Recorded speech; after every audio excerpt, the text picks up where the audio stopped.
We start. Yeah, good evening, good afternoon, good morning, depending on whichever part of the world that you are joining in. The title of my presentation, of my masterclass presentation, is Principles of Agribusiness Development. I wish to recognize the presence of my colleagues, especially the Dean, Faculty of Indian Ocean Sciences, Dr. Laura Bosnok, the former Minister of Education to the University of the State of the Africa Diaspora. Next slide.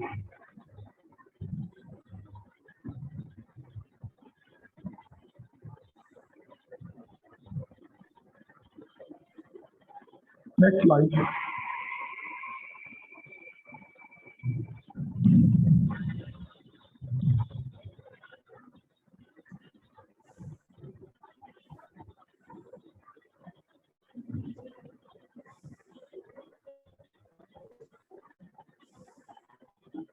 Yeah, the learning outcome is to give a clear understanding on the meanings of agricultural businesses, that is agribusiness, and then the sectors, the components or divisions of agribusiness, as well as agribusiness development concepts. It will also critically analyze the agribusiness divisions ranging from inputs, production, and services sector with reference to the agriculture sector of an economy. Essentially, it will also give students or learners the understanding of the relevant importance of agribusiness development and food security dimensions and how they contribute to driving economic transformation of the nation, such as that of Sub-Saharan Africa. For instance, in cooperative agriculture, we have African Union's African Continental Free Trade Area Agreement intending to promote agribusiness activities across Africa. That is intra-African trade, to mention a few. It will also help to critically analyze the bottlenecks and also factors militating against agribusiness development, as well as fundamental issues touching on policies and laws, and also controls such as food policies and governments and international agencies and companies that encourage agribusiness development. Next slide, please. Ikechi, can you hear me? Next slide, please. Yes, I changed the slide, but can you hear me because the sound is not good? Yes, very well. Can you open your microphone? Yes.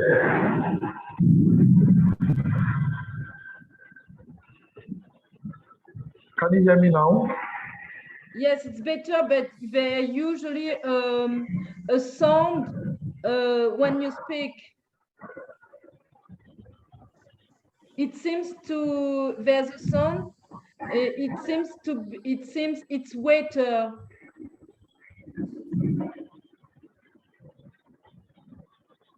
Maybe because it's raining here. Now the sound is better. Speak. Okay. No, they usually. Can you get to the next slide? Yeah. Next one. Oh, definition of agribusiness. Agribusiness has been defined by several schools of thought. You can see a diagram there which articulates the meaning of agribusiness, touching on agriculture, manufacturing, services, and also others. We will still get to this, but the agribusiness was provided that word by the Australian Department of Agriculture, Fisheries and Forestry, ADA, which is quite similar to South Africa's Department of Agriculture, Forestry and Fisheries, which calls it agribusiness sector as a chain of industries. It doesn't have one meaning. It's like a chain of industries directly or indirectly involved in the production, transformation, and provision of food, not just with also fiber, chemical, and pharmaceutical substrates because they are all from the agriculture sector. Can you permit me to say that agribusiness can be defined as the business of agriculture? And we know that agriculture is divided into four major subsectors, and the subsectors are crops, livestock, forestry, and fishery. We can see from the slide that John Davis and Ray Goldberg in 1957, they defined agribusiness as all operations involved in the manufacture and distribution of farm suppliers, processing and distribution of the resulting commodities and items. Ewell Roy, 1980, defined agribusiness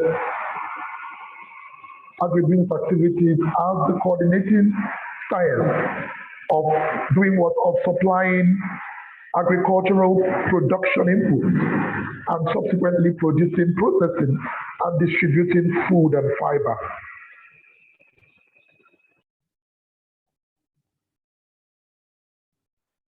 I change the slide.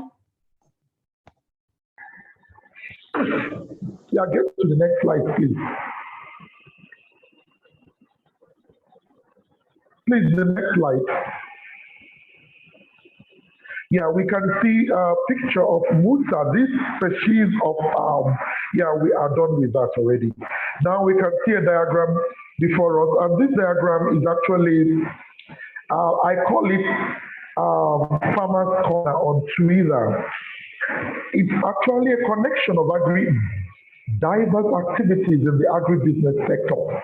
And the activities range from production, that is crop production, or it can also be livestock production.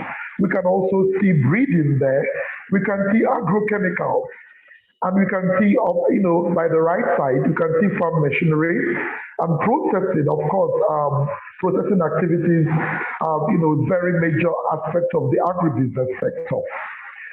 The seed supply also, the marketing, the retail sales, and the distribution.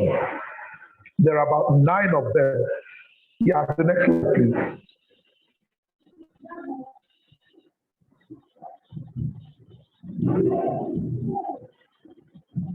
The next slide.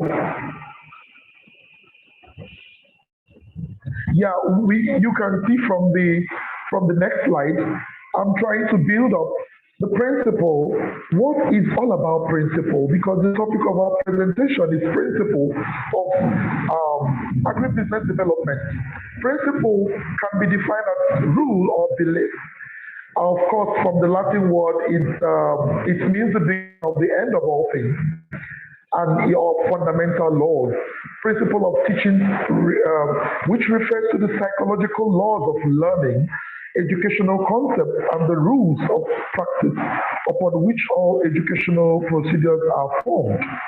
The next slide, and we can see agribusiness development, which is promoting the establishment of smallholder businesses or small-scale businesses. It helps in creating employment and entrepreneurial opportunities for vulnerable population groups such as women, youth, and also the victims of armed conflicts and natural disasters, especially in rural areas. And this is just, like a definition which is very relevant for Africa's agriculture sector and for Africa's economic transformation. Next slide, please. Next slide, please. Yeah, we have the purpose of agribusiness in Africa. Ikechi, there's a problem with the sound. I can hear you very well. But I can hear you, and yeah. The problem of the sound from you. But can you hear me now?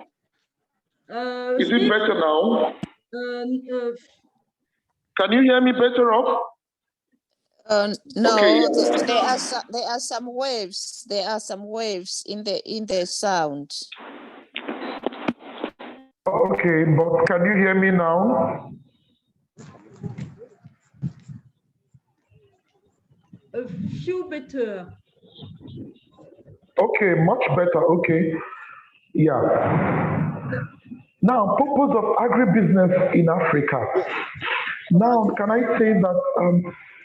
Yeah, can I say that Africa's agribusiness sector has not excelled as other continents of the world.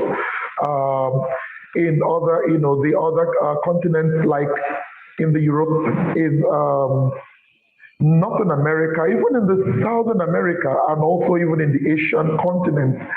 Can I say that the Asian continent and Southern America continent is closer to Africa, but they seem to be excelling more than Africa. So Africa has not done well in their agribusiness, but Africa has an agriculture sector, which I had said earlier, is comprised of subsectors which are crops, livestock, forestry, and fishery. And Chief. All right. yeah, so the purpose So, of remember please the can you mute Shema your maintain accounts. microphone? Please mute your microphone. 50-50.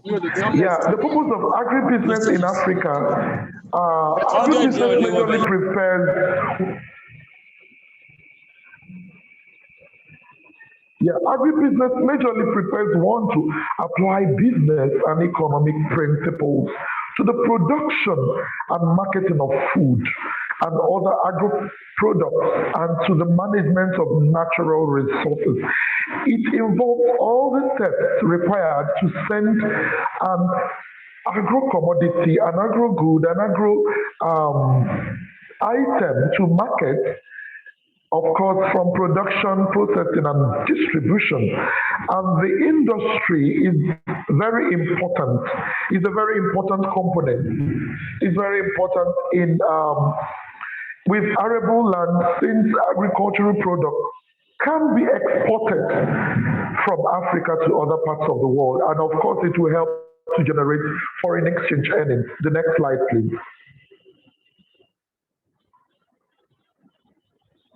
Yeah, we can see economic impact of agribusiness.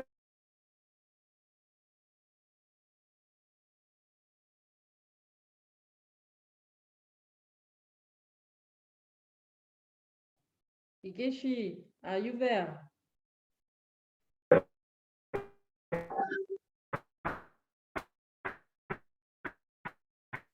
Oh là là.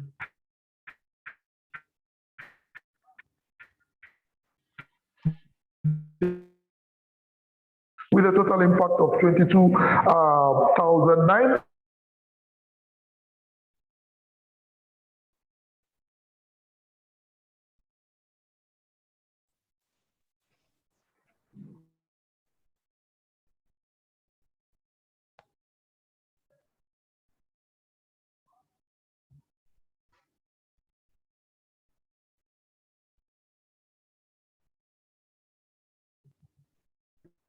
Ikechi, on n'entend rien. Vous entendez les autres? Parce que moi, j'entends rien du tout. Can you hear him?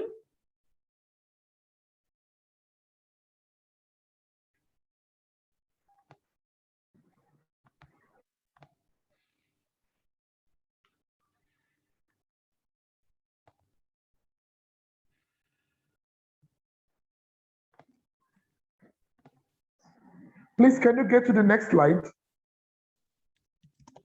Yeah, even in that slide, you can see how there's an analysis which shows that 80% of the world's poor rely on farming for income. Nearly 80%, yeah. And gains in agriculture are about 3.2 times more effective in alleviating poverty than growth in other sectors. So you can see how the agriculture sector, how the agribusiness sector contributes to transforming an economy. And you can see the health, the education, nutrition, community development, gender and equity. So conceptualizing agribusiness and its principles. Agribusiness involves all agricultural activities, agricultural business activities from production to consumption. That is from the farm gate to the end user. It entails the supply of agro inputs as well as the processing and distribution of agricultural products. In developing countries and in emerging economies like Africa, agribusiness is one of the main generators of employment and income. Principles of agribusiness teaches learners on how to apply the economic and business principles involved in the sale and supply of agricultural products to a wide range of careers across the industry. And of course, building foundational knowledge of finance and marketing principles. Now, there is a diagram here which is, best explains how the agribusiness sector works. Can we start from investing in agriculture? Because there is room for investing in Africa's agriculture sector. From the left side, you can see that there is demand for inputs by the farmers and by those who see agriculture as a business. And of course, that takes them to production. Production can be from the crop side, it can be from livestock, it can also be from the forestry. Of course, we know that the forestry and environment has promising opportunities for driving transformation in economies, not just in Africa, but even in depending on the economy. Of course, the most of the industries depend on the forestry sector, like the paper industry, pharmaceutical industry, and among other industries. Now we can see the arrow pointing towards food production, foreign exchange capital. We can also see the arrow going down now. Demand for these products there is very high now. And of course, there is capital diffusion and development of agro-related industries and demand for labor. The next slide. I think the next slide is now giving us, can we go to the next slide, please? Yeah, the next slide explains the sectors, the different sectors of the agribusiness. Agribusiness is a sector, and it is divided into these three major sectors. The first one is the agribusiness input sector. The agribusiness input sector is divided into productive resources such as feed, like feed used in taking care of our, providing our food for our animal, poultry, birds, piggeries, cattle, depending on the agribusiness you have chosen, or in the crops. Now we have this fertilizer for them as well. We also have seeds and seedlings. We have the equipment, and we also have energy and machinery, among others. So this is the first agribusiness sector, which is the input sector. Now the second sector is production sector. This is very, very important. It's like the actionated word production. This is where the actual activity takes place. And it's referred to agricultural commodities such as raw and processed commodities of food and fiber. Now the last sector is the service sector. And that is where you get the processing to manufacturing sector. This is where the agro-allied industries fall in because of the services that they perform. That is where we see facilitative services like credit, insurance, marketing, storage, processing, transportation, packaging, and even packing, among others. Next slide.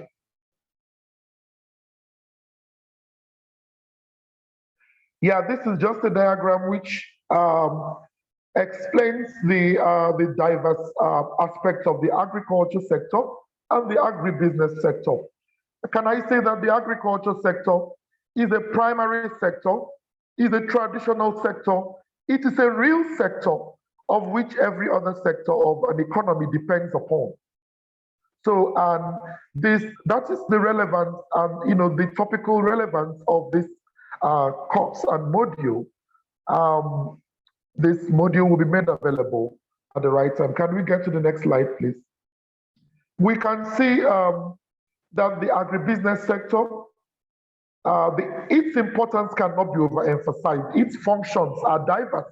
The functions of agribusiness managers, you can see that they have functions in production and operations, management and control, financial analysis, organizational structure, marketing management, human resource planning and development, business performance evaluation, management information systems, ownership and control.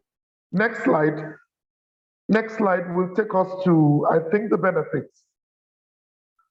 Benefits of agribusiness development. Fighting, it helps to fight poverty. It fights poverty by fostering agro value chains. The agro value chains for Africa is what we are,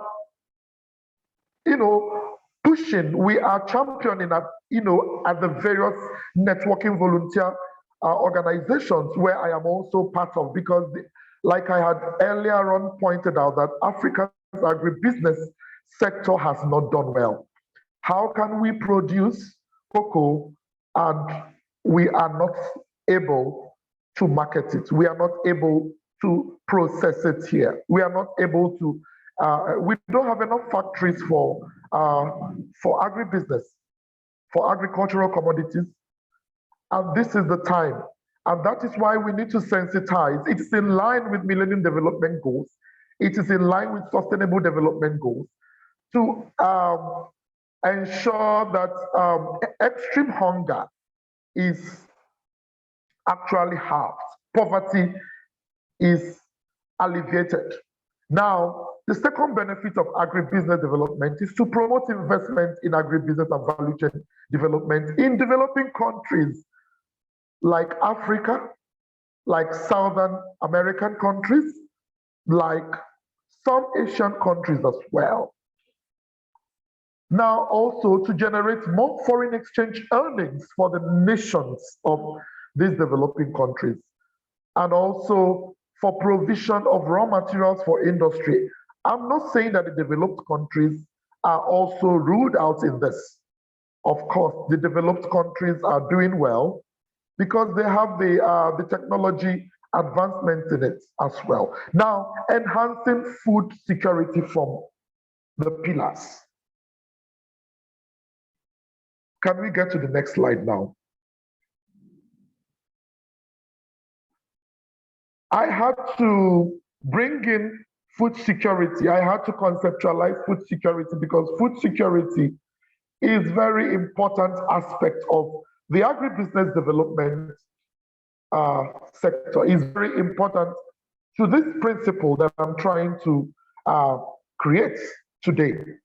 Food security is said to exist when all people at all times have physical, social, and economic access to sufficient, safe, and nutritious food to meet their dietary needs and food preferences for an active and healthy life.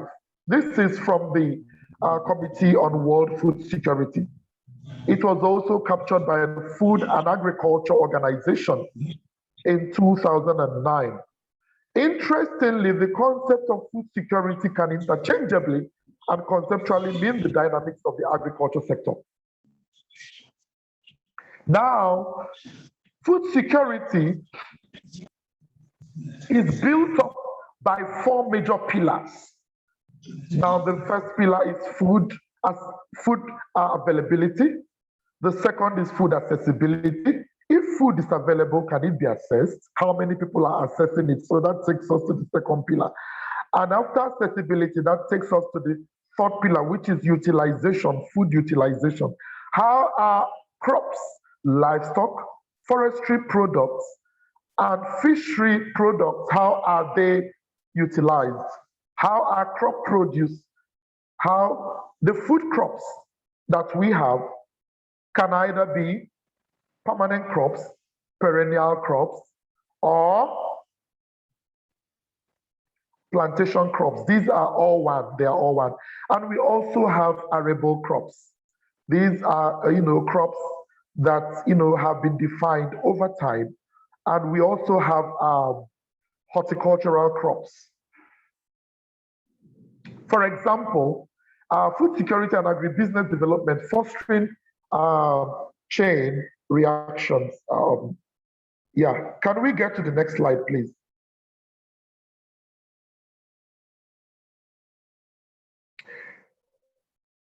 Yeah, we can see that the next slide is connecting food security and nutrition to resource use and climate change and livelihoods and rural development. And we can see that agribusiness development has to be developed in such a way that all of these points are captured in the development. The next slide. Yeah, the next slide is trying to show us how resources flow from the diverse aspects of the agriculture sector. Where we already have the 4 pillars of food security, which I had already mentioned, and it's all about sustainability or stability of food. And that is why it is very important for us to develop the agribusiness sector. It is very important to draw a principle, because what I had already mentioned, that principle is all about speaking these are the components, these are the aspects of agribusiness. These are aspects of agribusiness which must be captured in. And we can see that the stable food production systems are already here. Increased food stocks, increase in food production, efficient food marketing, increased income of the poor, increased employment opportunities, and that takes us to reduce malnutrition. The next slide, please. The next slide is also a diagram which clearly connects food and nutrition security of a nation. Pasquini and Young, 2008, said that food and nutritional security can be attained when if enough vegetables are consumed, enough fruits and vegetables are consumed. That is horticulture now. And that is the aspect of horticulture which is called olericulture. And you can imagine now in my country and even here in Africa, we have entered the dry season period, and that is when it's difficult for production of vegetables to take place. And this time around, vegetable agribusiness excels when the tough vegetable farmers will be able to access water, enough water, which is also an infrastructure for their cultivation, for production of vegetables, because it's very necessary for delicacies in this festive seasons. And that also takes us to the next slide. The next slide. The next slide is the next slide, please. The next slide is rural enterprises. We know that Africa is a continent which is majorly made up of many rural places, making small bountiful in agribusiness. Now you can see the diagram there, how the food supply chain is a defense in communication, is a defense in supply chain collaboration, is a defense in supply chain verification, is also a defense in tracking and monitoring. It also helps in training. We need to train our youth and our women who are major players in the agribusiness sector. We need to train them in such a way that they have to track monitoring, even in partnering, also teamwork, managing people, operation practices, strategy and security protocols, audits and metrics, and also physical security. These are all aspects of the food supply chain defense, which is in principle part of the agribusiness development. Yeah, the agribusiness development and food security. Can we get to the next slide, please?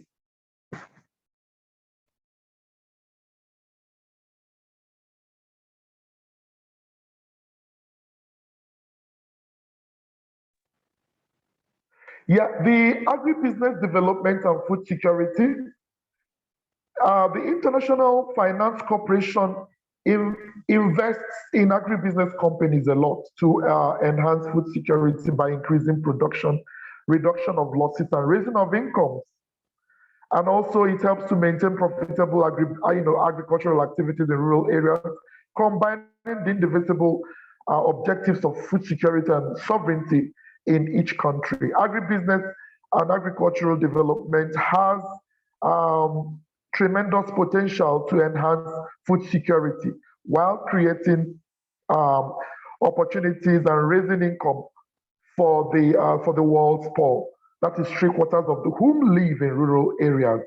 Can you see that agribusiness development is actually an antidote and also a strategy to enhance food security? The next slide, please.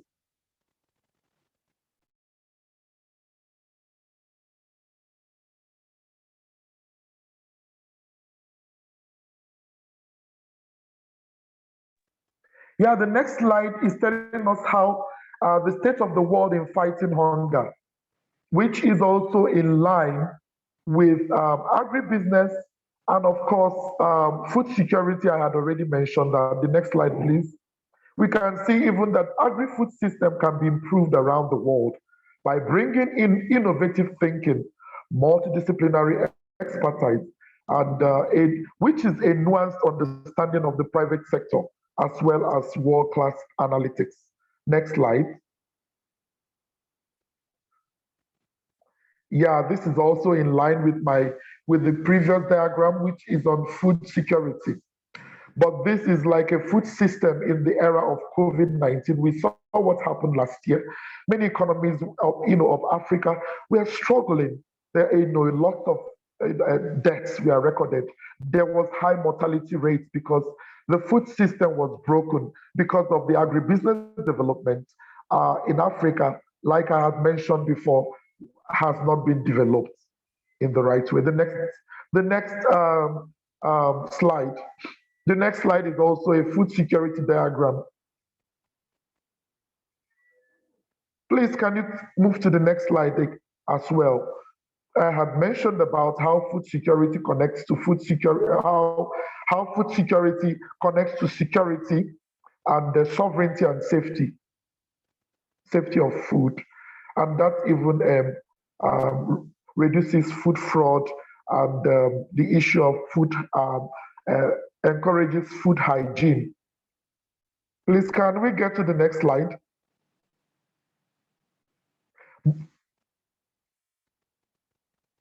Yeah, the next slide is telling us about McKinsey Center for Agricultural Transformation and Food Security, which focuses on agribusiness development. And you can see the goals. The goals of McKinsey. McKinsey is an institution which is highly recognized in driving food security through by enforcing agribusiness development. And the goals are planning for transforming in our rural economies, addressing the impacts of climate change. There are issues with climate change, and we are encouraging more protected farming system in Africa. And we have seen that technology advancement in this era of in this advent of technology and fourth industrial revolution 4IR is also trying to be a game changer for our agribusiness sector. Now it also the goal is also to raise smallholder farmers. Smallholder farmers are major players in the farming population of Africa.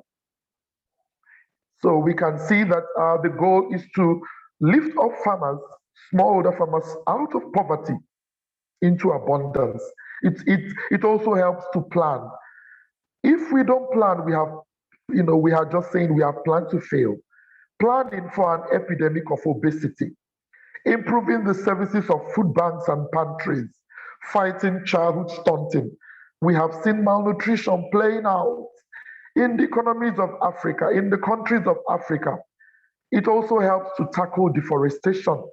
deforestation, of course, ensuring of policies which says if you fall down a particular tree, you plant 4 more trees to ensure that there are no gaps. Now, can I say that this cost content is actually a strategy to encourage our government to ensure that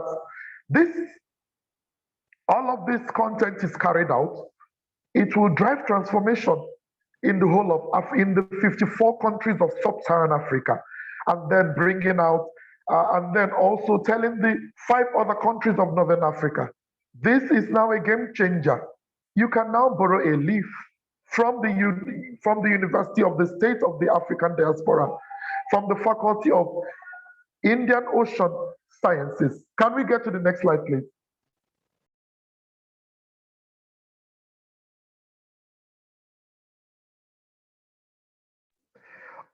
Get to the next slide too, but I wish to recognize the African Development Bank for what they are doing in supporting agribusiness development and also agro-industrialization and trade in Africa.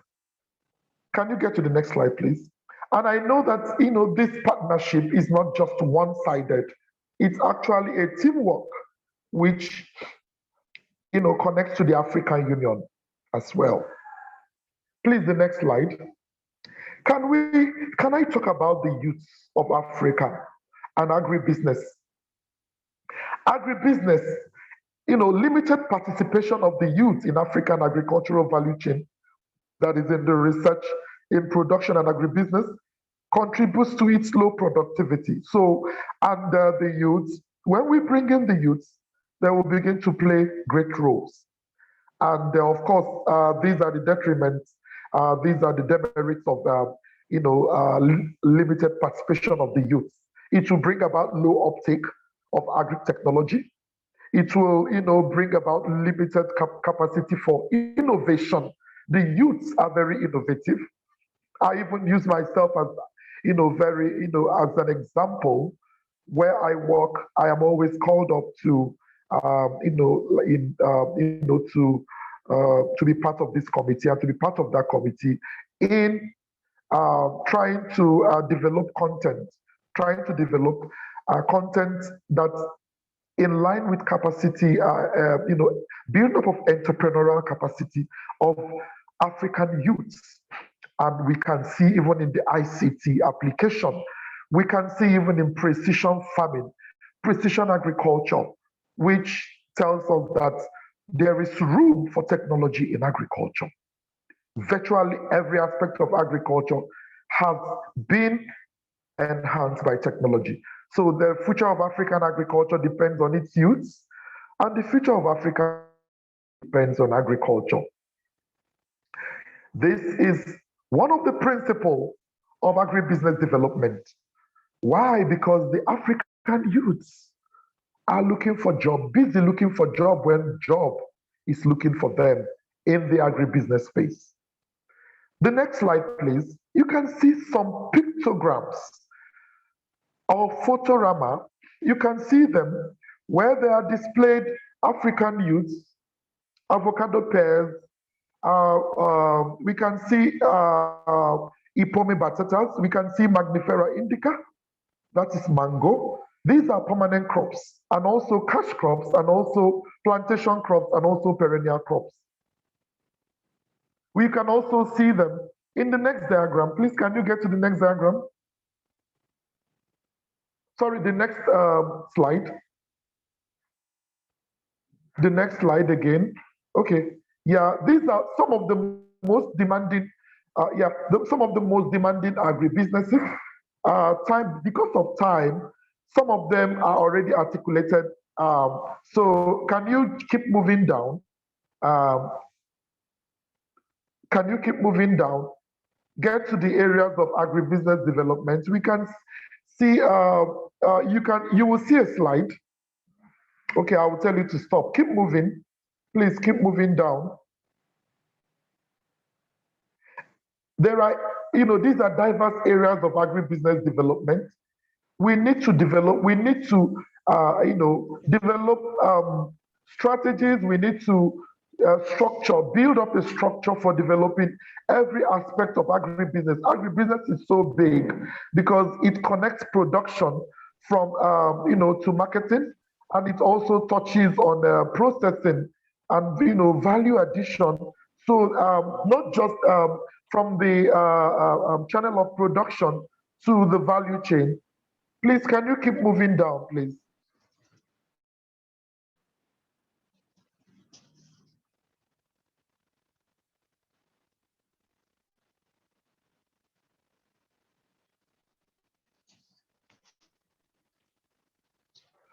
Please, can you keep moving down, please?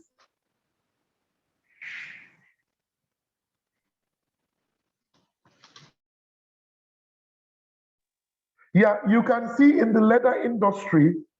Please, can you keep moving down?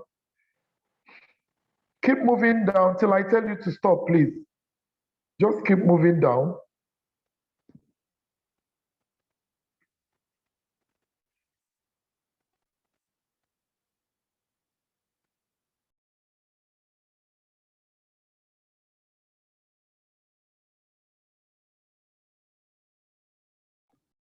You, Ikechi, you want I stop on the name of the slide?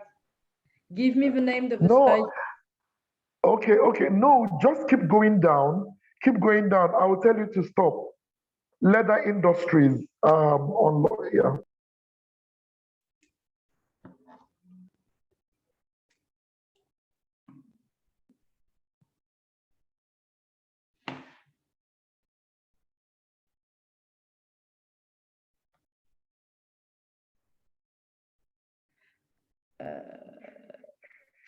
Ikechi. Yeah, please, can you just keep moving down? If you keep moving down, I will tell you to stop. What is keep moving down? Okay. Sorry, scroll down. Scroll down. So then I change or not? Yes, I change. Yeah, just keep going down to the next slide. Next slide. Like keep going. Next slide. Next slide. Again, which page? The number of the page. I will tell you. Just keep moving down. Okay. I have already talked about all of this. These are profitable agribusinesses. These are all profitable agribusinesses, which are very promising. They have very huge profits. So we always encourage people, and we also advise them, during counseling. There are some persons who they will always come to ask you, which aspect of agribusiness are you advising me? Because we have a lot of provisions. We have a lot of agro resources in Africa.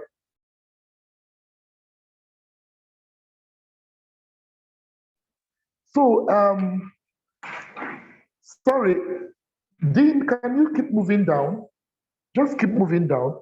I'll tell you to stop.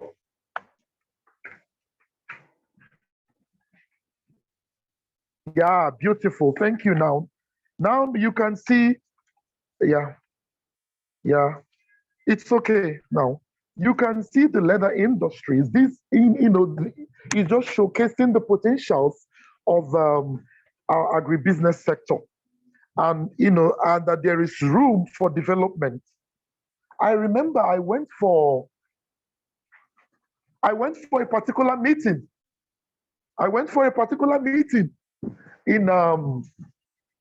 In my country, where there are some senators and some ministers of that came to grace the occasion, and I was given a recipient of I was the recipient of an award, and I saw how the different aspects of fishery were also displayed there.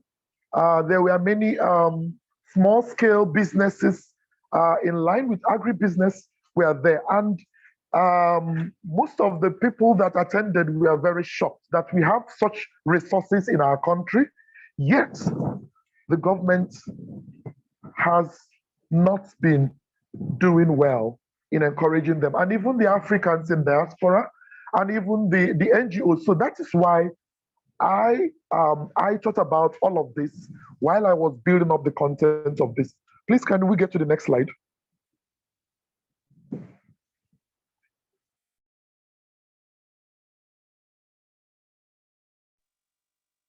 Yeah, you can see agro machinery,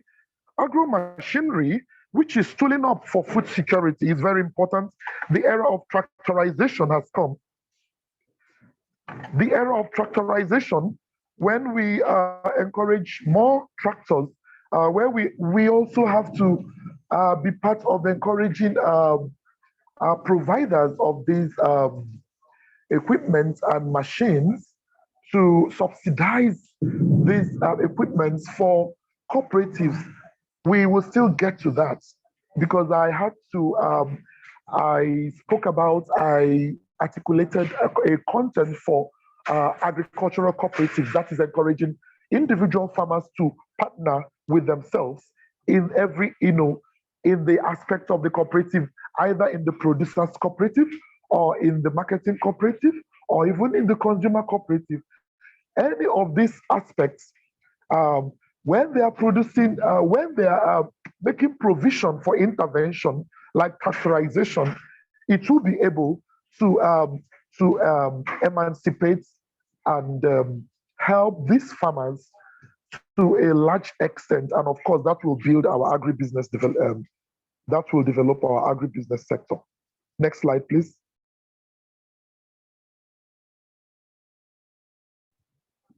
Next slide. Yeah, you can see food technology key to processing activities. Yeah, keep going, adding value to agro commodities. Please keep going. Yeah, you can see all of these are, agro-allied firms which depend on they depend on food and agribusiness sector. Yeah, for like you can see fish. Yeah, they are cutting fish and they are doing food processing and canning industries. Please, can you move to the next slide? Keep moving down. Just keep get to the next slide.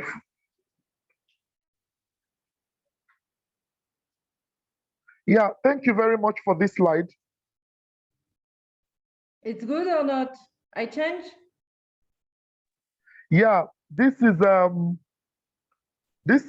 African Union Agribusiness Development and the African Continental Free Trade Area Agreement. Yeah, you can see I had to articulate this slide because this African Continental Free Trade Area Agreement is very important for agribusiness development. It's actually setting a pace. It's setting a pace for the agribusiness sector of Africa. And I had to do this because it's a new document. It's very fresh. What you are seeing is actually a very fresh idea that I developed.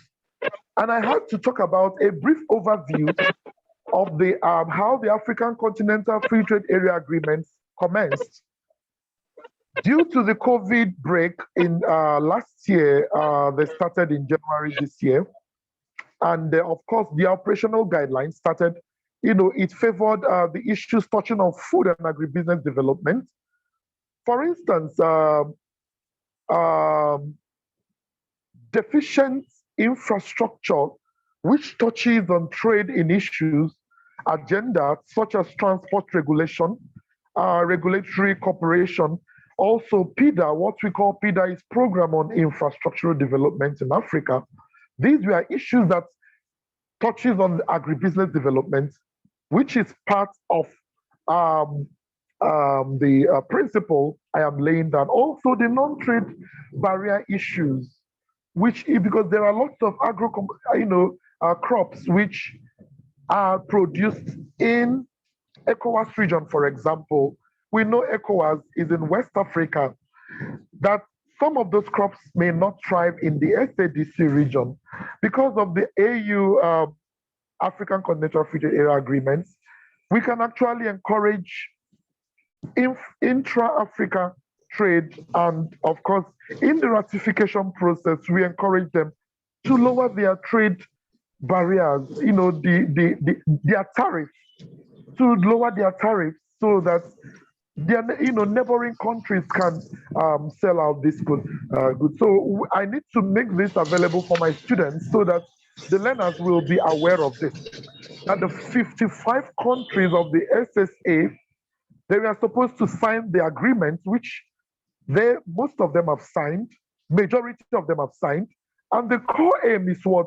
It focuses on the trade to place Africa where at the path of industrial growth and development, since that is directly proportional to economic transformation. This promotes African nations contributing to value addition in produce development and distribution. The next slide, please. The next slide. Yeah, the next slide is the map of our beautiful continent. Yeah, then now the focusing on agribusiness development. Oh, okay, no problem. You can see the different countries and the dates that they signed, they ratified their agreements with the African Union on AFCFTA. Next slide. Okay. Next slide. Thank you very much for helping me to share my slides. Now, can you get to the previous slide? Because it's very important now. It's very important. This aspect of the principles of agribusiness development is very important. There's what we call rules of origin with respect to this agreement of the AU. Rules of origin becomes paramount and of course the heart of this agreement. There must be an ascertaining of where a product originates from or emanates from and where it flows from. And also the tariff reductions in imports is also an issue, and even tariff offers amongst African countries is still high. About 11, okay, you can see that this issue touches on rules of origin, tariff negotiations, jobs, proper negotiations. These are all issues with respect to agribusiness development and the African Union's agreements. Yeah, so what you are seeing is actually a document which I am preparing. I am actually trying to publish. So the learners and participants and the students of this program, they are very much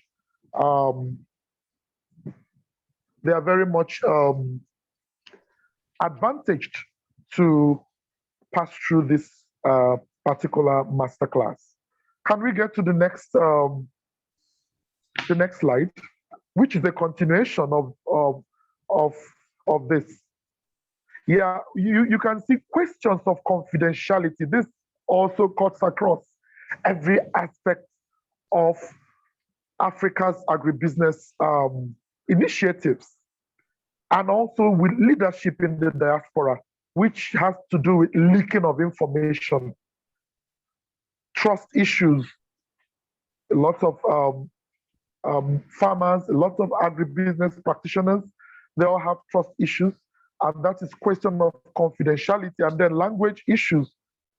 Language barriers to trading is an issue. So the African Union promoted a simultaneous translation of negotiation in 4 languages.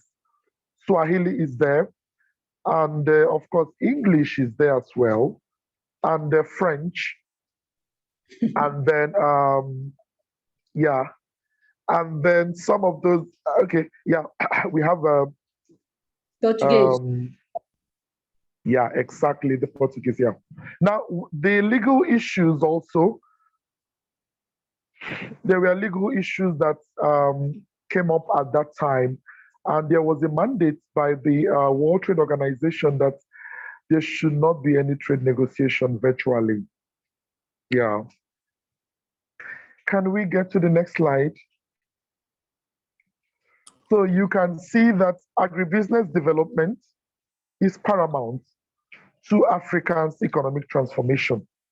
Now, focusing on food supply chain and agribusiness development, these are drivers. They are drivers of commerce. African Continental Free Trade Area agreements intend to establish a regulatory framework such as customs procedures.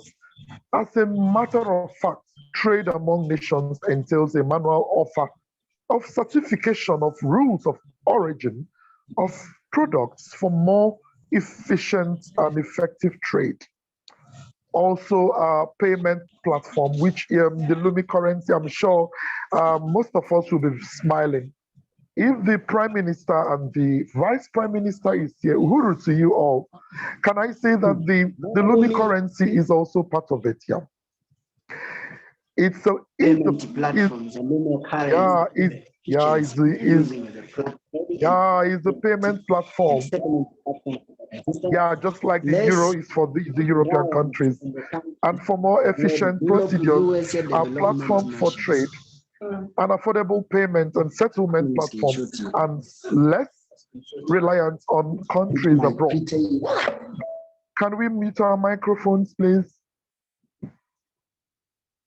Yeah, because of the issues that touches on the supply chain trade among countries abroad, you can see that it's also touches on ensuring African agribusiness development, which, of course, encourages that the food security status demands that supply chains and trading activities among international countries be properly defined. So there is very, at this juncture, can I say that we are promoting definition of trade terms. And that's where African Continental Free Trade Area Agreement is also trying to, put a check on overdependence on global supply chains, as that would encourage and also enhance industrial development. So African countries suffer whenever there is a disturbance at the supply chains.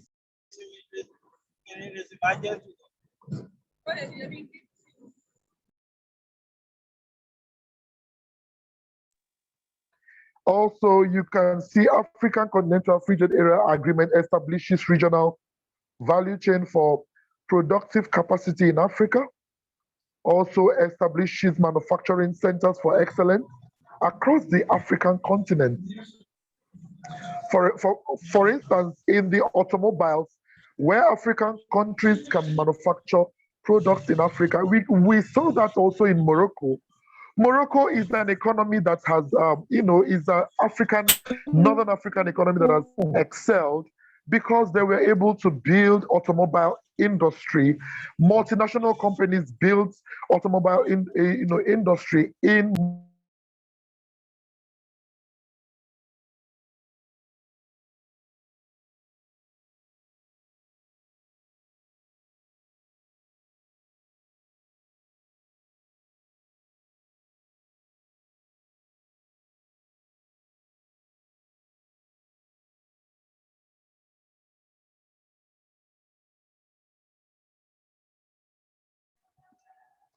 Next slide, please. Next slide, please. Yeah, sorry, I just said that in Morocco that there was how they were able to transform, break out in transforming the economy of Morocco was that they built their automobile industry. And through creating, encouraging multinational companies to build automobile industry. And of course, that became an opportunity to create more jobs for people, the jobless, and also build more infrastructure. And also, of course, that will have poverty to a large extent. Now, there is need also topical change challenges affecting agribusiness development. These are topical challenges in line with the African Continental Free Trade Area agreements, that there is need to develop a legal framework, which of course that 1.2 billion and about 2.5 trillion United States dollars, considering the substantial markets. There is need to establish the legal framework and partnering with investors to invest in Africa, also to conduct beneficiation of minerals. Not just minerals, also some untapped agro resources, from the from the forestry resources, and also value addition and manufacturing, identifying and defining as well as enforcing trade and investment rules in Africa. Point of note: investors, whether African investors or foreign investors, they will not want to see fragmentation of markets. Fragmentation of market, that is market that is not well defined, well structured. And this is an aspect of principle, building up principle for developing of the agribusiness sector. So the ongoing foundation laying is still taken into consideration. The next slide, please.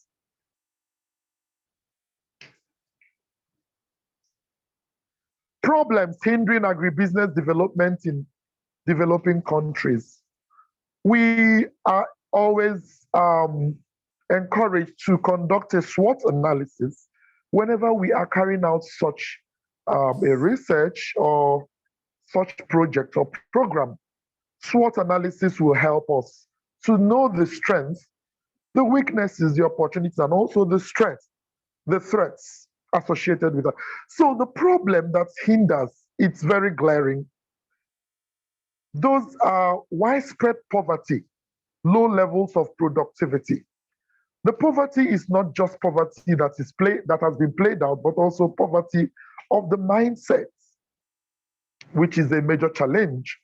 Insufficient infrastructure development, even in the advent of technology. I want to also give kudos to some African economies that are advancing in welcoming the initiatives of the 4IR. We have them. We have the drone, the artificial intelligence. We have the blockchain technology, CSIR. We have nanotechnology, biotechnology, to check some of these aspects. We know that people are afraid, they say they are afraid of eating of GMO foods and all of that. And we are encouraging sustainable organic farming. Yeah, we keep on encouraging sustainable organic agriculture.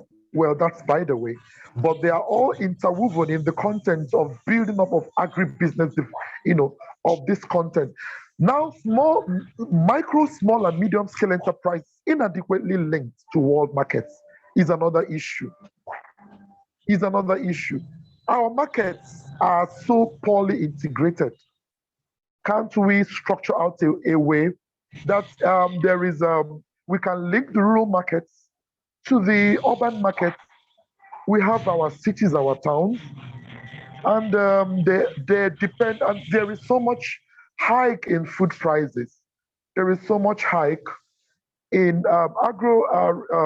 in the prices of other agro commodities, which are servicing the industries. I had mentioned that earlier on. Now, also lack of employment and entrepreneurial capacity, entrepreneurial opportunities for vulnerable segments of the society. Now, also another problem that hinders agribusiness development is large proportion of resources which are used to meet the demand for agri products through technology improvements such as seeds, fertilizers, and irrigation. Recently, I was asked to to carry out a diaspora project in one of the food crop production technology transfer stations in my country. And I noticed that that particular facility is 4 in my country. And it's a major facility which we were trying to encourage for seedling production and also for seeds production, for majorly for food crops.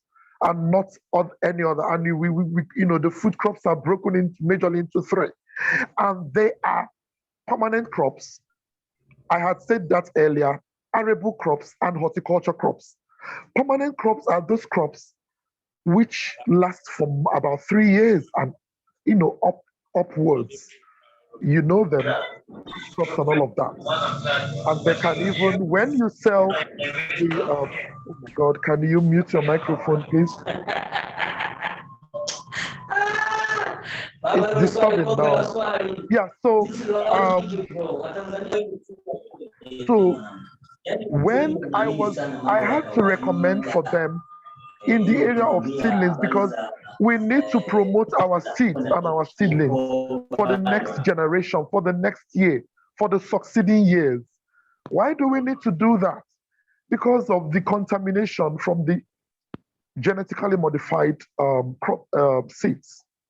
I am not saying that genetically modified seeds are bad, but some people have medical cases, some people have medical issues that needs them to eat more of organic products, and the demand for organic products is high. And we have the market already. The market is very, is gaining ground now, because livestock, we have livestock, livestock that are fed with organic, products. We have crops that are fed with organic crops, and the demand is high. And since the demand is high, that means that there is market for it. And if there is market for it, what does it imply? It implies that if technology comes in to build up capacity, it will be able to lift up livelihoods of the practitioners, that is the key players, and do what again? It will also, we will be able to export some of those products out, and we will get foreign exchange. We will become developed. That is the aspect of economic development. There are indicators of economic growth and development. The indicators of economic growth, majorly GDP and per capita income, and or income per head. When you want to measure economic growth, you look at those indices and begin to say this is how, whether this economy is growing or not growing. And when you want to measure economic development, you will also look at that, how economic growth is trickling down into the major concerns of comfort, into the issues of quality of life of the people. And that touches on what the health sector do. We need to build up our health sector. We need to build up our infrastructure facility. We need to build up food security, which is one of the life priority needs. Food security. If people are well fed with good nutrition, which is also an indicator of economic development. And that's why when we travel to developed countries, we are enjoying abundance food because of technology. Technology helps to produce food. They are building factories. Now in Africa, we need to build factories.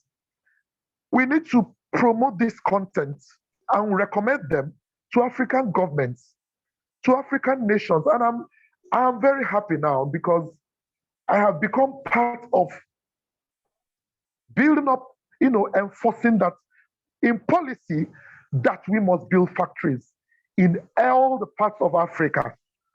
And we will not look back at that. So little attention has been given to the value chains through which agricultural products reach end users within the country and abroad. So these are the problems. And can we get to the next slide? There are other issues too that touches on, agribusiness development. Now, I had to paint a scenario of food and agricultural, agricultural value chains focusing on agribusiness development. There's a research which was carried out, and it shows that while 98% of food and agricultural production in high-income countries goes into industrial processing, what is going on in developing countries? Barely 30% is being processed. Can you imagine? Only 30%. We are just processing 30% of what we have produced. It's too bad. Agro processing or an agro-allied industries in developing nations generates about 40 to 60% of manufacturing value added, and agro-industrial products account for as much as half of their total exports. Therefore, there is every need to develop the agribusiness industry and sector of every economy. Can we get to the next slide? So there is actually very, there is great room. There is a very big room for to accomplish this. So we need to encourage regional and economic integration. We need to encourage, because these have positive implications to the agribusiness sector. Current trends such as global and regional economic integration, urbanization, privatization, and the diminishing role of national government present both threats and opportunities to agro-allied firms. So penetration of the market economy into isolated areas. Okay, my phone. Hello? Can you hear me? Yes, I can hear you. I changed the slide. Okay. Yeah, sorry about that. Yeah, so however, this also poses, okay, thank you.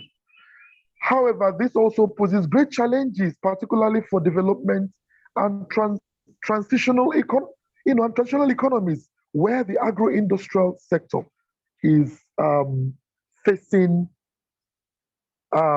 increasing competition and market stability.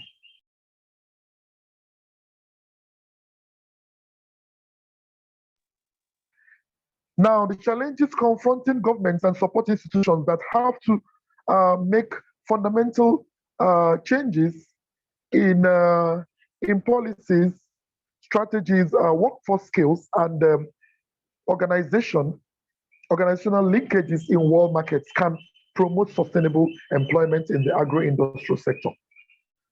I have already mentioned all of this. Yeah, can we get to the next slide? Most of this, what are in the slides, I've already mentioned them. I also mentioned about support institutions, the NGOs, the diaspora groups in Africa, the government, the private investors.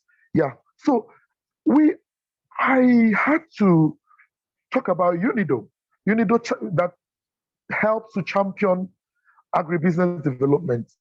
Of course, they have been helping over time in developing and transitional economies, in particular the least developed countries, that is the countries of Africa and other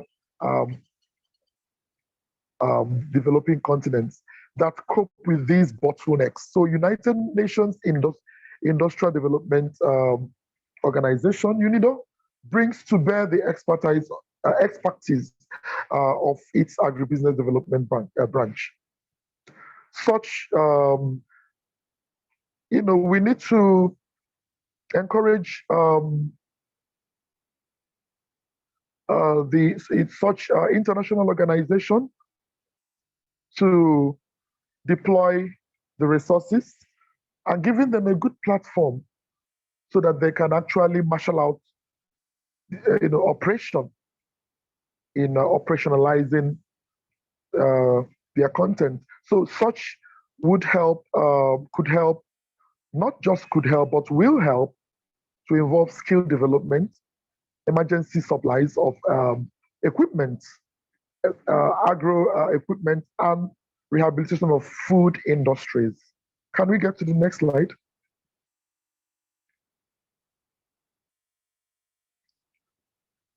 Yeah, it's still a continuation. Still get to the next slide. These are UNIDO's concepts, or in how they were initiating and recommending for agribusiness development. Now, agribusiness development, a contributor to economic transformation. I had already said this as well. But can I say that rural entrepreneurship and human security and human security index, human security units, is also a branch of agribusiness department. Yeah. And also it promotes establishment of micro, small, and medium scale enterprises in rural areas. Yeah, and also it helps to create employment and entrepreneurial opportunities for vulnerable persons. Yeah, and that is where the whole idea of processing comes in, the whole idea of the value chain, because in the value chain is, like an evolving value chain, is very dynamic. So there's every room for the tool of entrepreneurship, more creativity, more innovation. Like we can even see it in our foods, that many consumers of food items, they want it this way, they want it that way, depending on their taste, and depending on their purchasing power. Yeah, so we can see that there will be a very promising and viable proceeds and also contribution from the from the agribusiness sector. We have carried out lots of researches across the world, trying to compare some African nations with some Asian countries as well, to see how the how their economies have developed, also how their economies have developed through the agriculture sector, and we compare them, and we also look at the policies which the government also um, um, which the government also we are promoting at that time. Yeah, please, can you get to the next slide?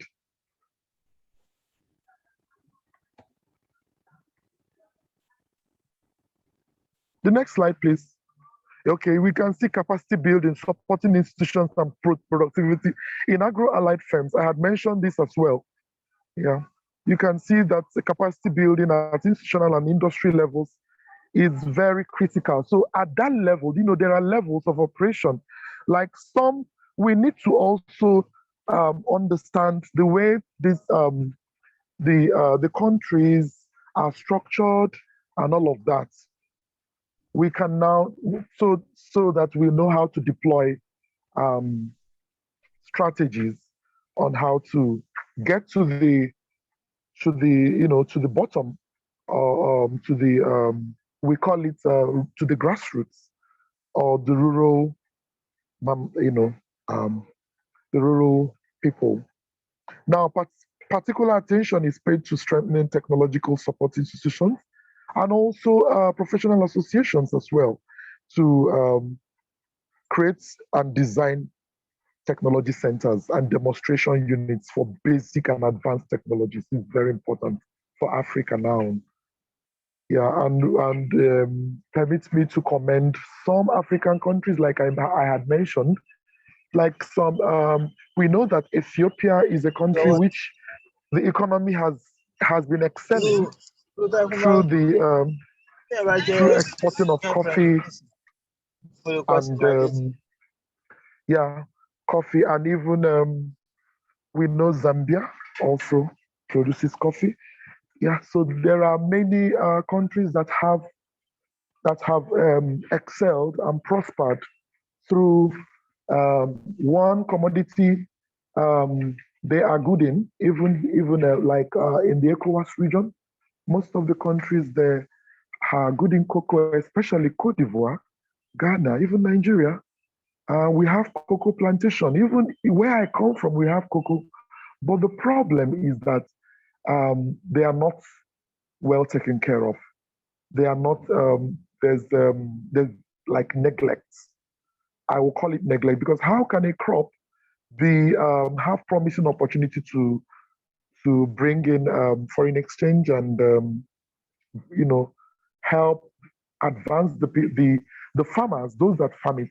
How can we not now think about um, developing more seeds? And that is why I was recommending that the technology transfer station should identify all the seeds. We should identify all the seeds and then work with the National Seed Council and see ways of preserving our seeds, see ways of preserving our seedlings, because some of these crops, they are very highly medicinal. Highly medicinal. One of my relatives who has some sugar, high sugar level, made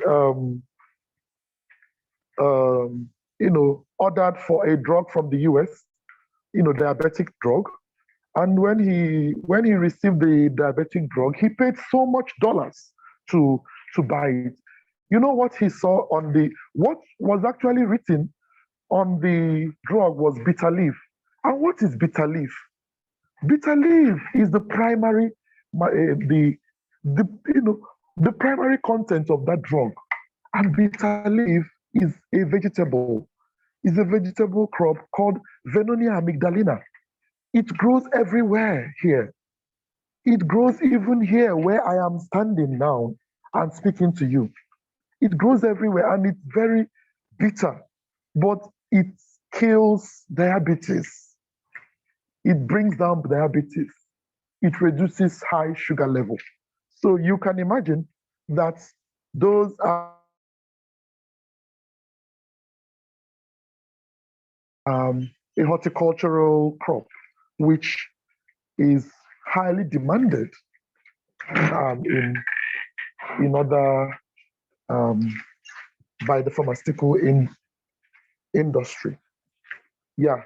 So can we look at the functions of support organizations? Their functions cannot be overemphasized. The importance of support organizations cannot be overemphasized. And their support to agro industries in improving productivity. I had mentioned that, and efficiency, not just productivity, efficiency, and also increasing integration into global value chains and promoting diversity in rural livelihoods. Can we get to the next slide? And as we conclude, we are almost done. Yeah, we can see roles of global forum. Global forum is very important as well on agribusiness development. We can also see the roles of direct recipients of assistance. The next slide, please.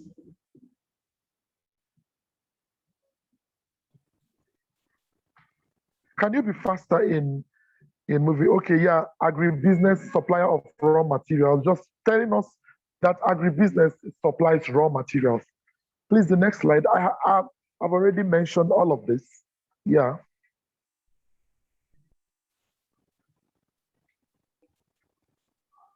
The next slide. Okay. I'm going to. Yeah. Also. Yeah. Bottlenecks to trade in agribusiness. I had mentioned that. Please, can you get to the next slide? Just keep moving. Just don't spend too much time. Yeah, developing Africa's agribusiness sector. You see from McKinsey's prospects. Please, the next slide. Next slide. Yes. Again. Yeah, developing yeah, okay, yeah. Again? Yeah, navigating climate change and agri-food systems. Yeah, keep moving. Yeah, keep moving. Optimizing data and analytics is very important for us to develop a database of smallholder farmers in Africa. Now, cooperatives, this is very important aspect of this content. Cooperatives, I had mentioned that cooperative agriculture is a game changer in transforming Africa's economy. Cooperative have been regarded as one of the main institutional machineries for empowering the economically rich members of the society, especially agribusiness entrepreneurs. Please, can you mute them? Is it possible to mute them? Sorry. Now, please, the next slide. Wait. Next slide, please. Next slide. Yeah, Okay. this is a very beautiful diagram which tells us about the principles of cooperative agribusiness in Africa. And we can see how they help to regulate entry. Very beautiful. This is a great intervention. This is a great, a great inroad, a great strategy that cooperative, that elucidates the importance of cooperative agriculture. You can see how it helps to incentivize exits. You can see that democracy needs structure, not just to say that we have democratic government. When there is no structure, when there is no system, and cooperative helps to give a system. Because if individual farmers will form cooperatives, then they will be able to share their uncertainties, they will be able to share their risks, they will be able to share their limitations, and then you can now see how they will also be able to rally around and contribute money to run their initiative. Now, you can also see the visionary leadership, how cooperative agriculture as well helps. Also to anticipate socio-economic changes. Yeah, next slide, please.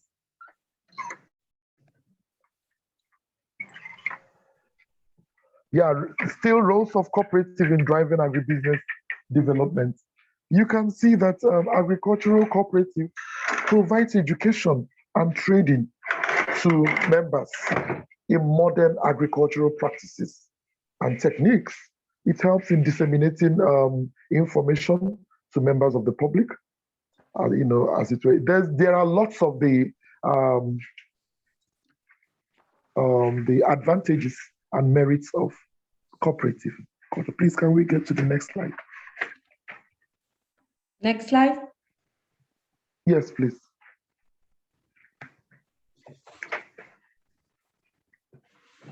Yeah, we can see this diagram, which also explains the previous statements I had made, that the cardinal objective of cooperative is to increase increase agribusiness, touching on production of crops and any aspect of agriculture.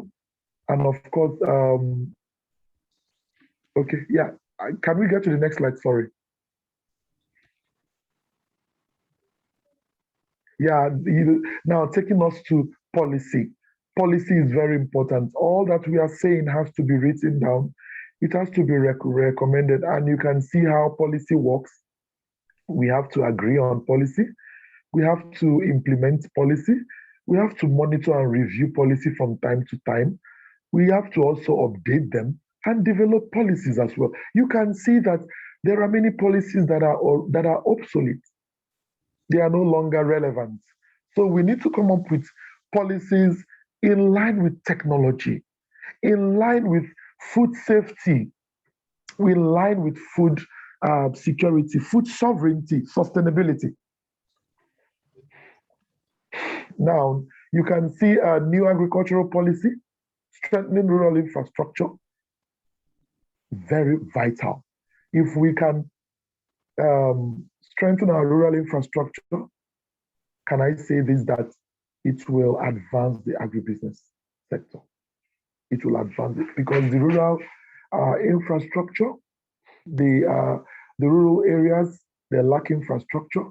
So building up infrastructure there will those are some Asian countries that adopted it is working for them. In Indonesia, it's working for them.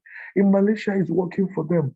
I've been to Malaysia and I saw how their transformation is playing out from the rural communities, and even people travel from Europe and all parts of the world to visit Melaka. Melaka, it's one of the communities I visited. Even Johor Bahru, when you are traveling from Kuala Lumpur to Singapore. Yeah. Can we get to the next slide? Policies and procedures. You can see policies, agricultural policies. These help in advancing agribusiness development. Please, next slide.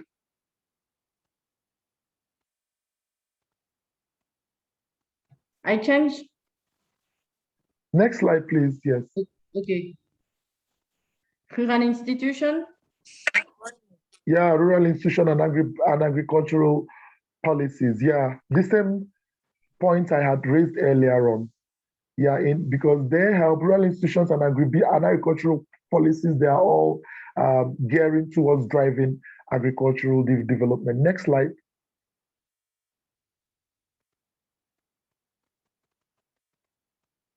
Yeah, fundamentals of food law and how it contributes to agribusiness development. Beautiful. Next slide. Food safety laws and regulations. Of course, you can see that the purpose of food legislation, like food safety I have mentioned earlier on, it aims at ensuring high level of health protection by providing controls along the food production, processing, storage, and distribution chain. Can you see the horticultural crops there? Some of them can also be fit into arable crops. I can see sweet potato, carrots. We can see pepper, chilies are there, even onions. That's the allium family, Ipome batata, and also some of those temperate spices as well. Yeah. Can we get to the next slide? Fundamentals of food law, then agribusiness and government. So government role is quite significant. Please, next slide.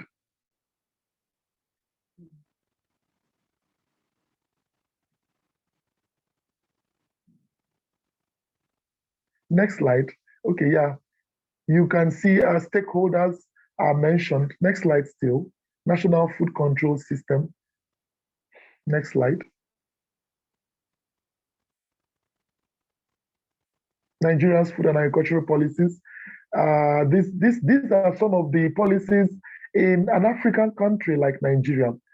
I had to use this because it's quite familiar to me, and how their policies have also impacted on the economy. Next slide. These are reasons why we need agricultural policies. They are also there. Yeah, you can see how they are trying to irrigate a farm because of maybe that period of time there was no rain. So because food has to be available all round, we need to have food all round the year. Not when it comes to dry season, there is no food, and people are struggling to get to buy food because of this and that, and powerful oligopolists among them, those who are able to navigate their way and make the infrastructural facilities available at that time, and of course.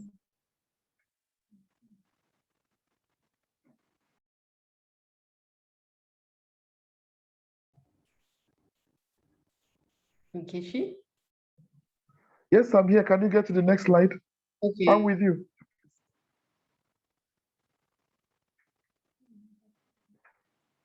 These are objectives and instruments in agricultural policy.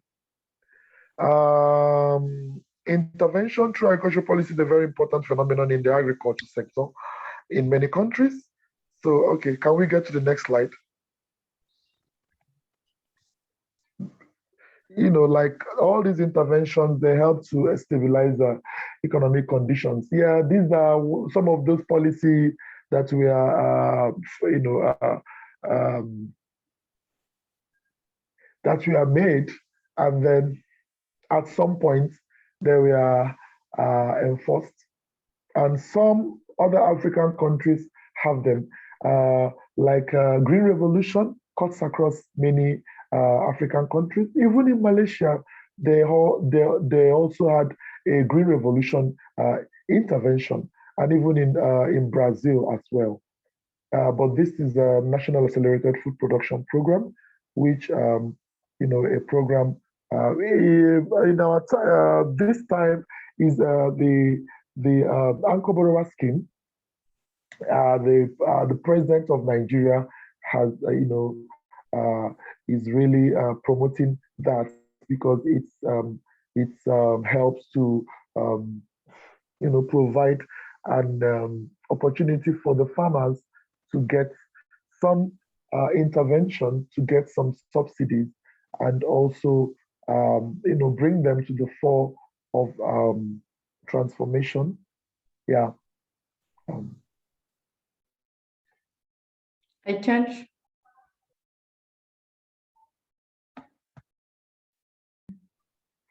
Yeah, you can move to the next slide. Please keep moving. Keep moving. Yeah, Again? This is Operation Feed the Nation. Yes, Operation Feed the Nation. It was also an intervention. Now, Green Revolution and Green Revolution program. They are not the same, but they can. Most times they are misunderstood because of the green. Like Green Revolution or Third Agricultural Revolution is a set of research technology transfer initiatives occurring between 1950 and the late 1960s that increased agricultural production worldwide, particularly in the developing world, beginning most markedly in the late 1960s. Of course, it was a period of time when the productivity of global agriculture increased drastically as a result of new advances. And also, this program was launched in April. Next slide. Next slide. Yeah, go back to land program. Yeah, of course, this was 2 years later in 1985, and another regime took over power from Aiku. And also, these are just telling us like a historical analysis of how the Green Revolution program and the Go Back to Land program were all structured out. Can we get to the next slide?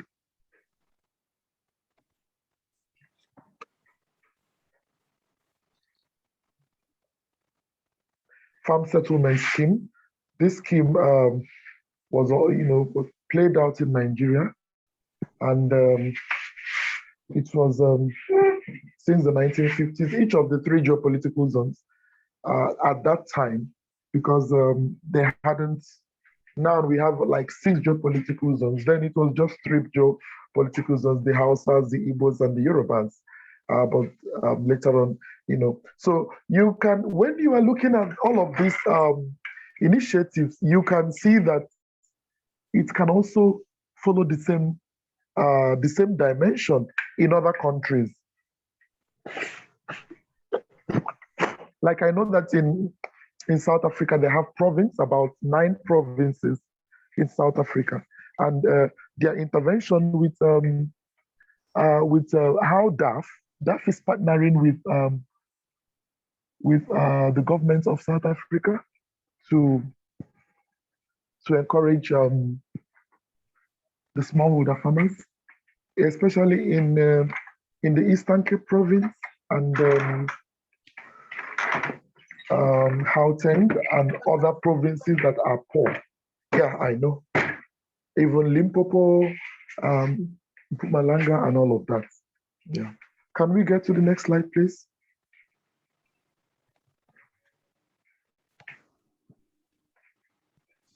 Yeah, we can see that the objective of that FSS is, long-term improvement, and that is what we are all pushing. We are all seeking for rural progress, for incentive to invest in long-term improvements. Can we get to the next slide?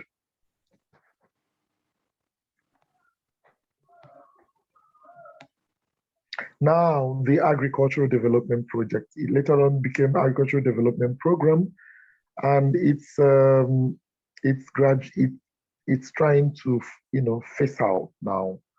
But you can see such a very promising program, which um, which plays out in every state of the federation, and from time to time, every intervention, whether it's international, whether within the country, they pass through this recognized registered project, and they work with the Ministry of Agriculture in ensuring that they are run well. Like most of the parts of how to build up agribusiness, how to develop our agribusiness sector. Like I had mentioned about the food crop production technology transfer station, where I was a diaspora expert. It was a project which the diaspora, Nigerian diaspora, is partnering with the International Organization for Migration, in partnering also with the Federal Ministry of Agriculture and also the Federal Department of Agriculture.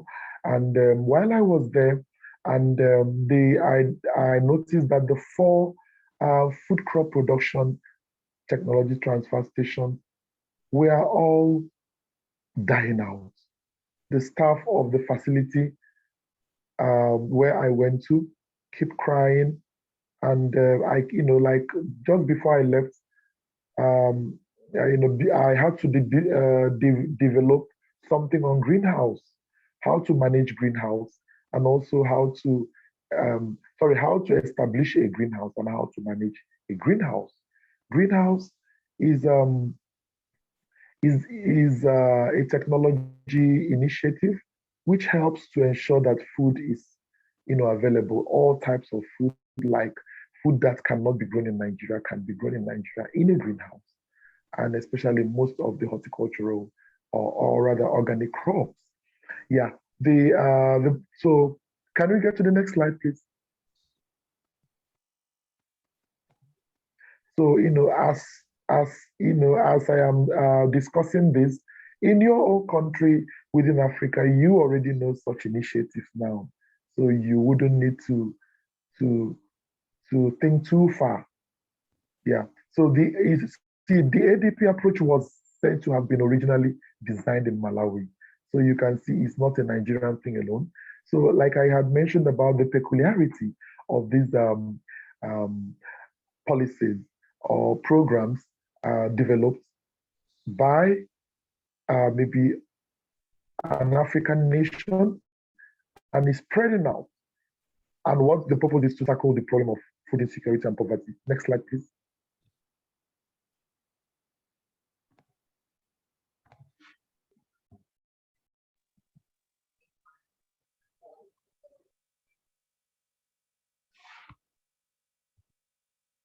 Okay. It's good or not? It's almost finishing now. Yeah, let's keep getting to the next slide. Yeah. I changed. Yeah, just get to the next slide. Yeah. Yeah, okay, these are just case studies as we are wrapping up. Keep going.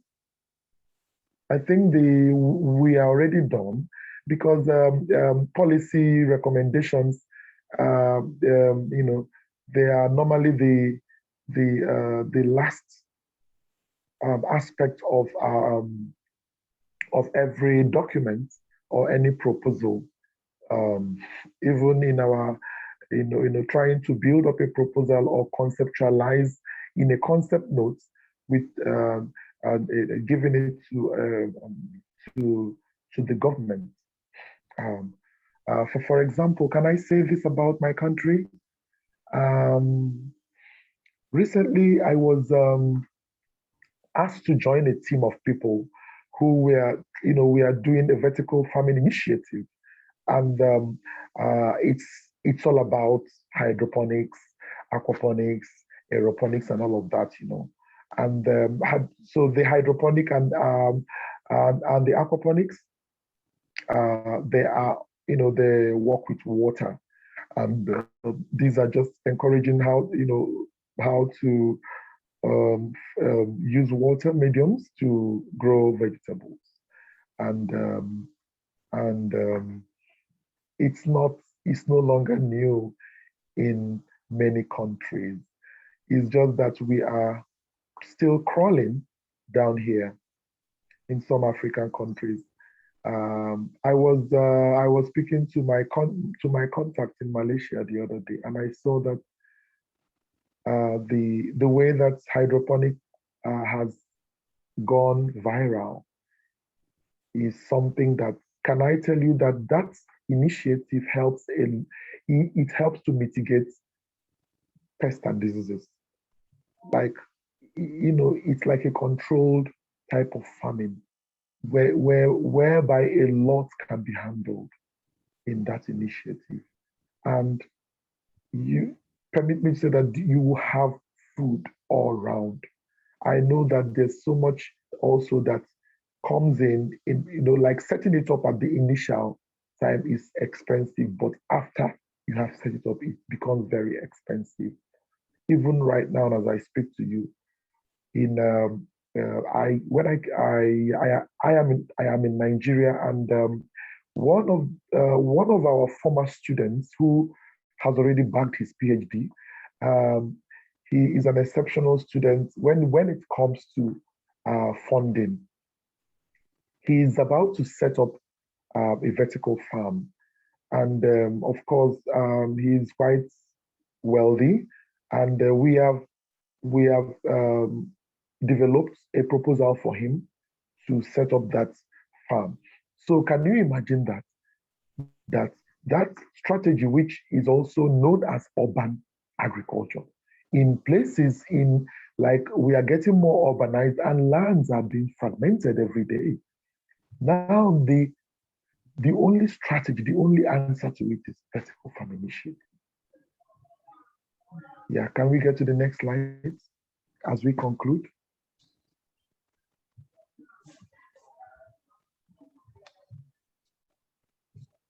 Keep going.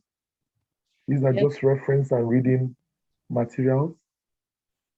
Now, conclusion and recommendations. Policies to support African agribusiness must be strengthened both nationally and internationally, whether in your country or within the African continent, and even outside of Africa.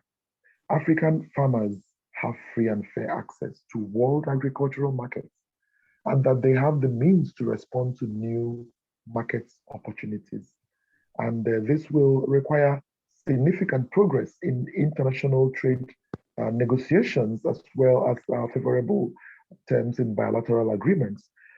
It will require technical support to build institutional capacity for product testing and certification, as well as financial support for investment in critical infrastructure.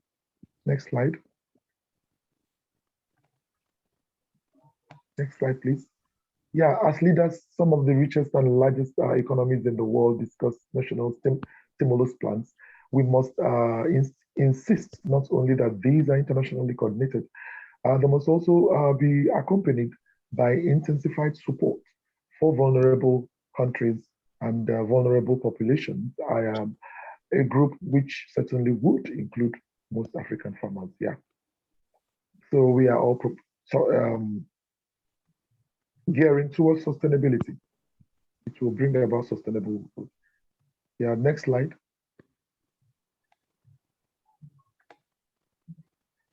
Yeah, I think it's finished now.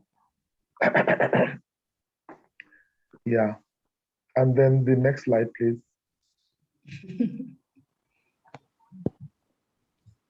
Thanks for participating. Thanks for listening. Thank you so much, my able dean, my respectable dean, and former Minister of Education. Can I call you Professor Busnot? Yes. Thank you so much for sharing my slides. De nada. Oh, merci. De rien. I understand. Thank you very much, Mr. Dr. Ikechi Agbugba, for this presentation, this great presentation. We learned a lot about agriculture, the principle of agribusiness, and we understand the link between all sectors with industry, service, the importance of policy, state of policy to develop agriculture, the inclusive development for young in the process of industrialization based on agriculture. And I let the floor for a question. If someone has a question. Est-ce qu'il y a une question?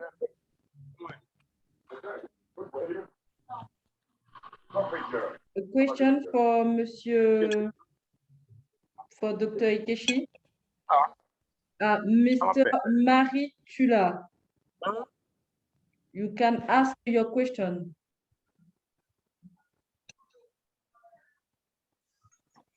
Good evening. Good evening. Yeah, Your Excellencies.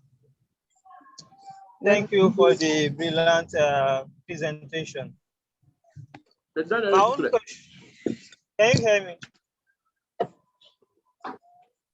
Hello, can you hear me? Hello, can you hear me? Yes, please go on. Go on, please. Okay. Thank you for the brilliant presentation. My own question is this: how will it benefit Africa in the situation whereby the farmers go to farm, produce their product, and at the end of the day, their products are exposed into another country to go and be refined and being taken back to them and be sold to them at higher price. At the end of the day, it discourages farmers and it sends them out of the business. I don't know if there is a program to take care of that. Do you get my question? Yes, I did. In fact, I'm very happy for that question. Are you done with it, or you want me to answer it?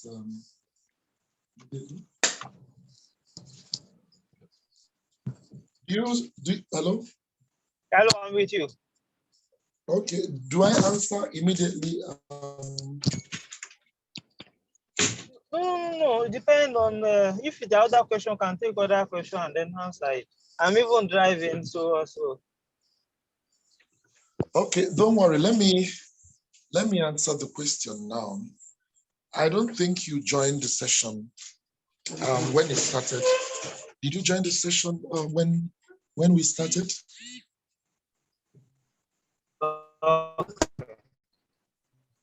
Okay, because we had mentioned about yes, building building of more factories. So okay, that and that is also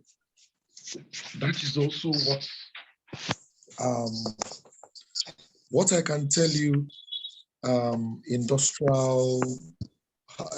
The fourth industrial revolution has also tried to handle. Can I say that there's a technology we call blockchain. Blockchain is a technology that helps to enforce transparency. There's what we call transparency in the chain, in the food supply chain, in the channel of distribution. So if there is transparency, the farmers who have produced, they are supposed to sell and make more profit. But the government cannot know. And so why can't we have our own factories? And that's why we are encouraging more factories to be built.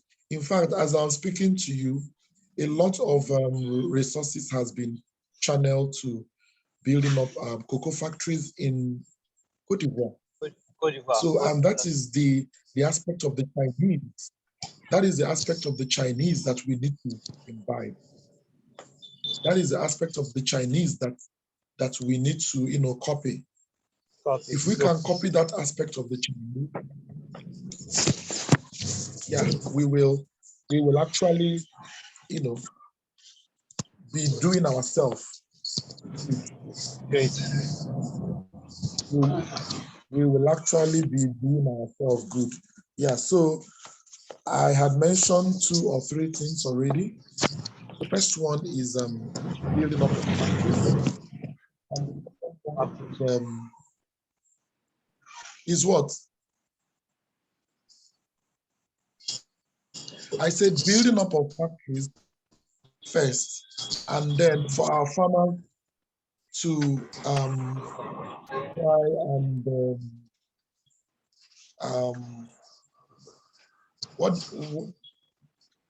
hello, are you with me? Yes, I'm with you, sir. Okay. Hello, I'm with you. Did I answer the question? I'll follow you. You propose yes, building of factories in Africa. It will have to copy the Chinese. I think that is a very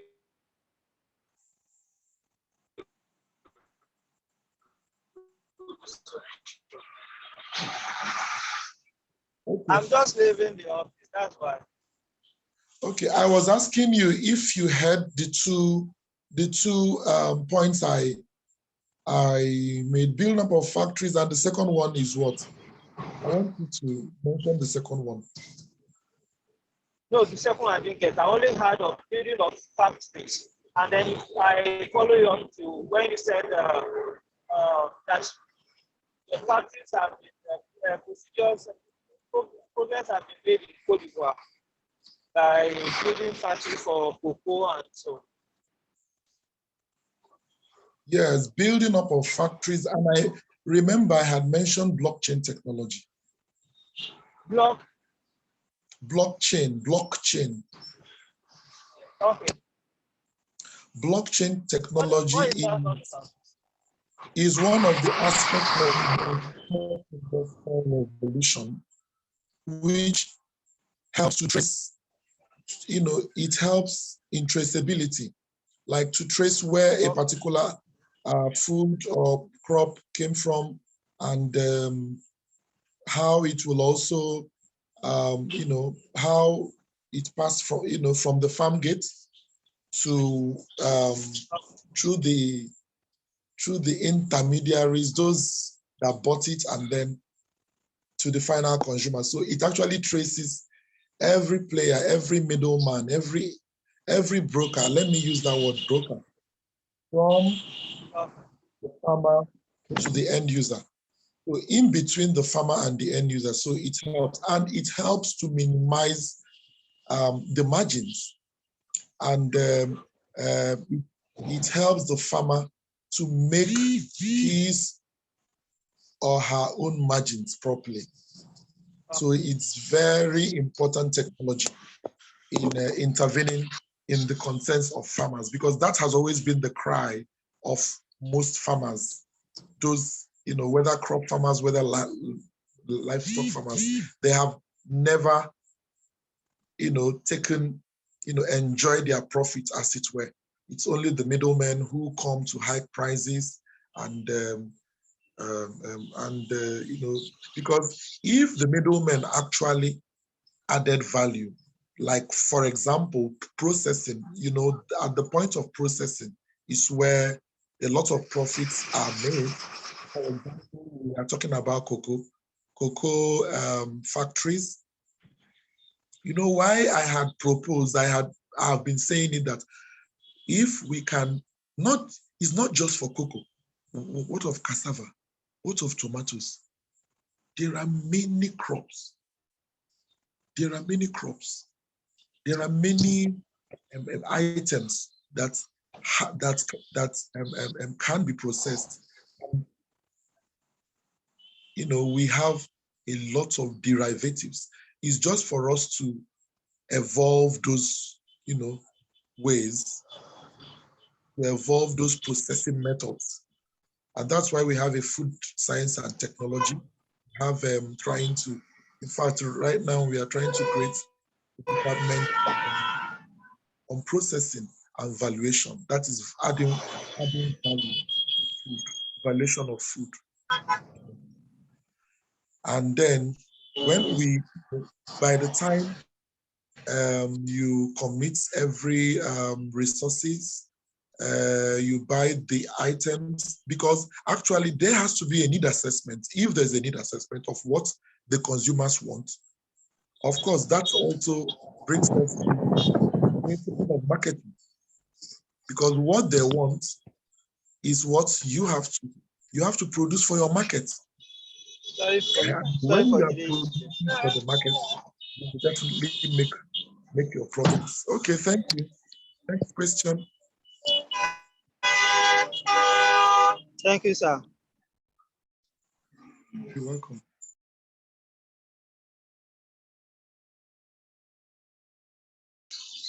Je peux intervenir?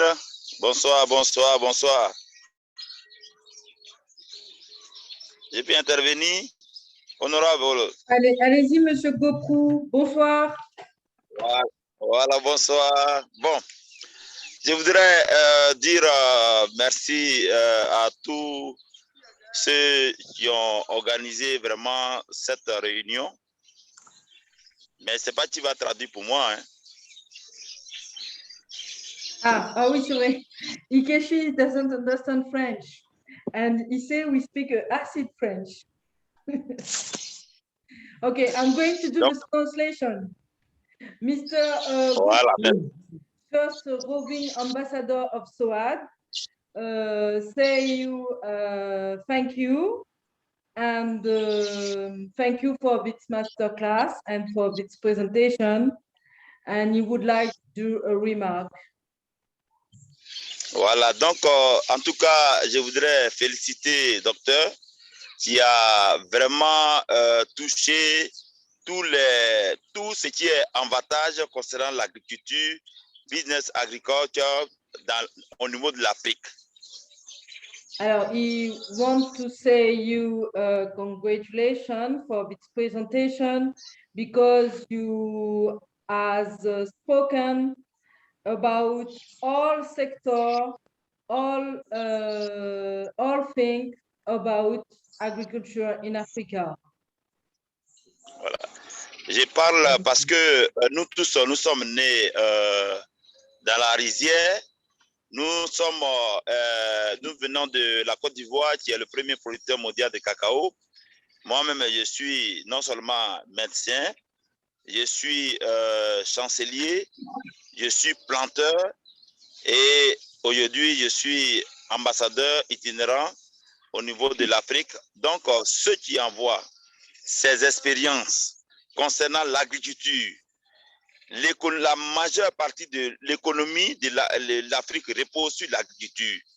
Et donc, je suggère et je souhaite que, en menant ce genre de réunion, il faudra qu'en même temps qu'il expose en anglais, il faut qu'il expose, il faut traduire en français. Parce que bon, nous, on ne comprend pas trop bien l'anglais, mais on comprend un peu. Moi, quand ça se déroulait, je me trouvais dans ma plantation. J'étais dans ma plantation de cacao et je suivais cette réunion, parce que c'est une réunion capitale qui doit vraiment nous faire avancer au niveau de l'Afrique. Donc, c'est pour ça que je suggère que ça soit en même temps bilingue, en anglais et puis en français. Voilà, c'est ce que je voulais souhaiter et vraiment félicitations. En tout cas, je suis très satisfait. Je n'ai pas tout compris, mais les points par point que le docteur a touché, Vraiment, c'est pour l'avancement de notre agriculture au niveau de l'Afrique. Alors, félicitations à toute l'équipe et félicitations au docteur. Merci beaucoup. Thank you. I do the translation, Ikechi. Yes. Okay. Okay.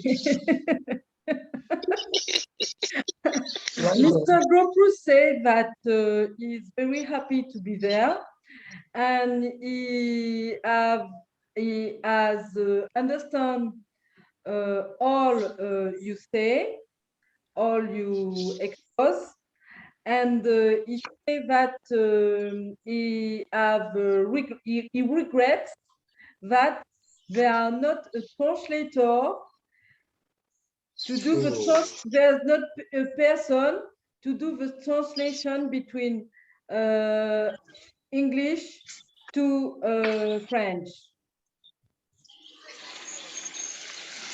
I think it can be done. Sorry about that. I think we can find a way of doing it. Maybe we can be subtitling it as in maybe later on, before it should be published, we can put a subtitle in French so that we can also reach our French audience. French-speaking audience. The question of the language and the translation come back all the time because the state of the African diaspora is all around the world, and the first problem is to have a translator, and it's very difficult to find a person who can do translation. I try to do the translation, but sometimes my English spoken is not too bad. And yes, d'accord. And I would like to do a remark to Dr. Ikechi. I have a question on the WhatsApp group. There's a student who asked the question about pisciculture. Pisciculture, you understand? Pisciculture?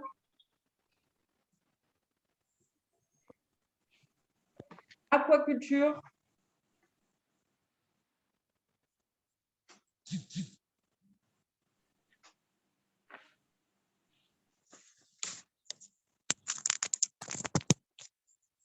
Ikechi, can you hear me? Yes, I can hear you. There's a student who asked a question concerning aquaculture. He wants to know if you are going to teach this aquaculture in your courses, and if they have possibility to teach the practice, to have the practice of aquaculture. Not only the theory, but the practice too. The students come from Mozambique, and in Mozambique, in the Canal of Mozambique, there's a lot of aquaculture. I don't know if it's the same case in Nigeria, but he asked this question.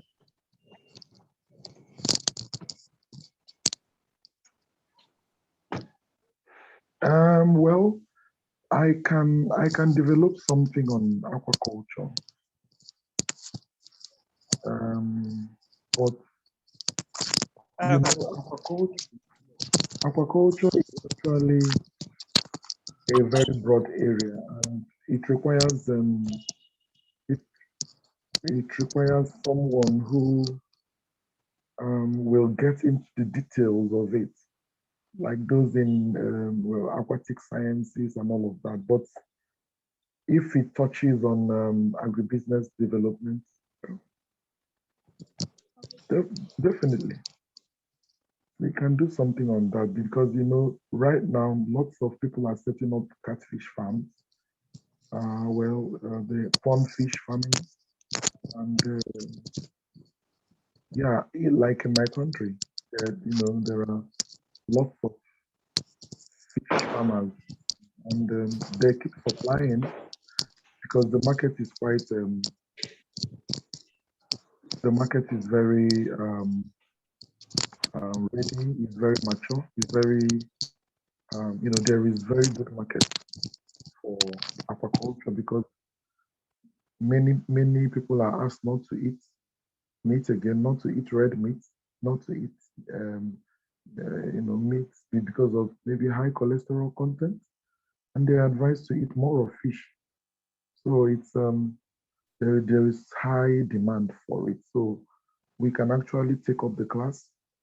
Like there are materials that can be done on how to set it up because I'm sure that is what the person is asking, how to establish and manage fish farm. So, and because aquaculture is actually a very broad area. Fishery is just an aspect of aquaculture. Okay. Because there are other aspects of aquaculture. There's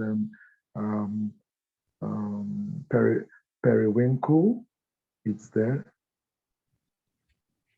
Yeah, periwinkle is there. And all those,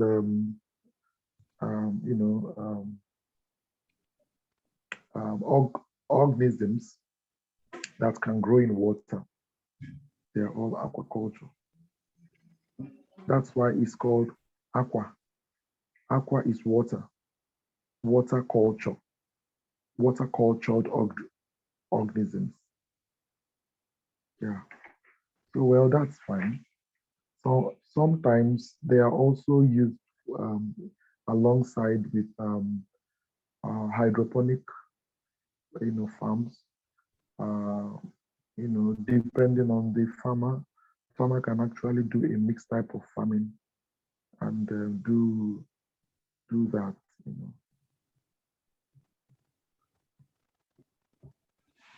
Okay. Thank you. Yeah. And me, I have a remark too because I come from France, and in Europe, the agriculture is very have subvention. You understand subvention? Very Yes. well. I do. Yes, have a subvention, and I know that in Europe to modernize agriculture during the 5T and 60s, farmers, government, European Union give to farmer money and subvention to have access to machinery and to modernize their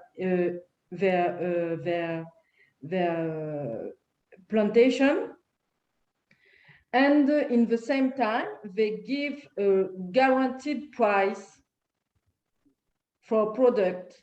And I would like to know if, because I know that the guaranteed price of European product help farmers to be competitive in the European farmers to be competitive in the world.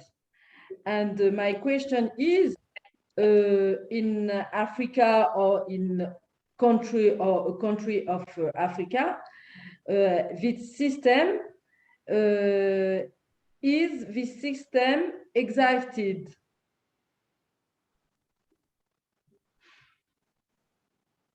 Guaranteed price, for example, on a product.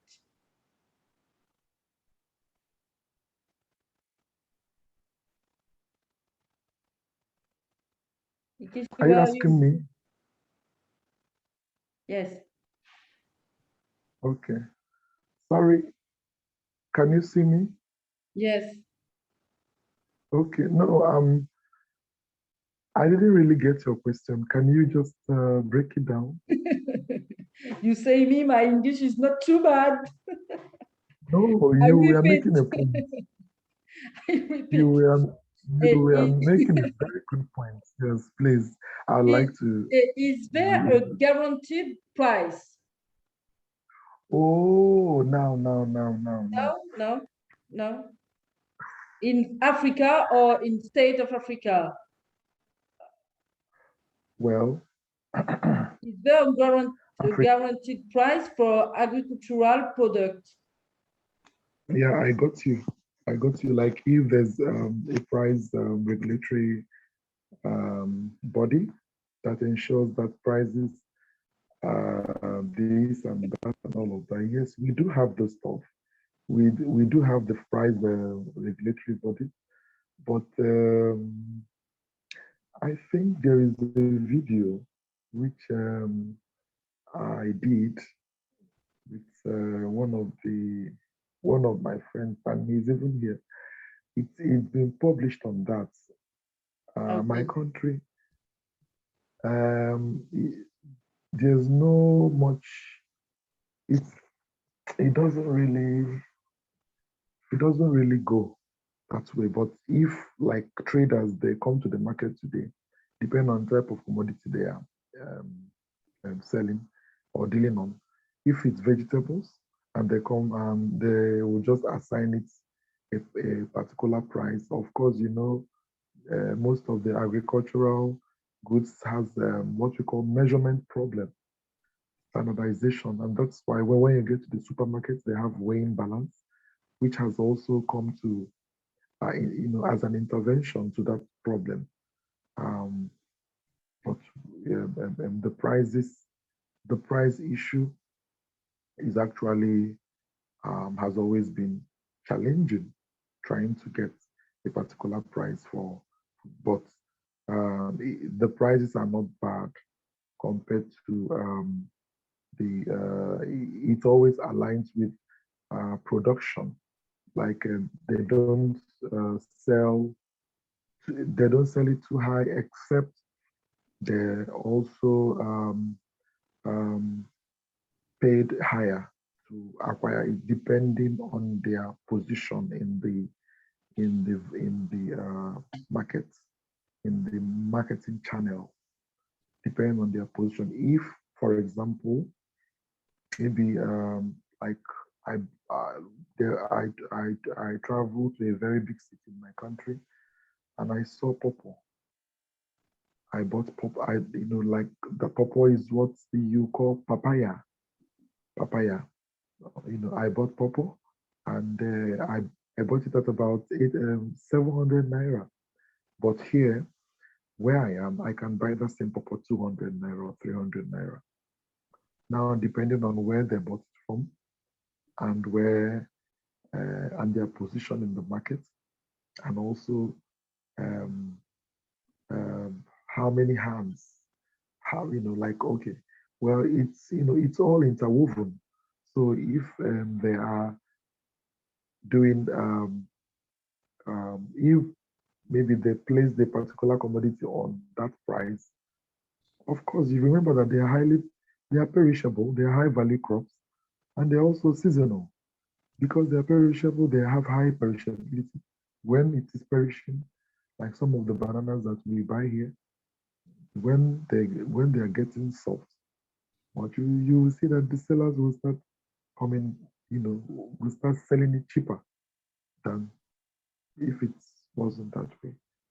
Yeah, so that's you know that's just the way that it also happens um, sometimes, um, depending on the commodity and depending on the type of place where it is sold. Like if it's like you know we have what we call village markets.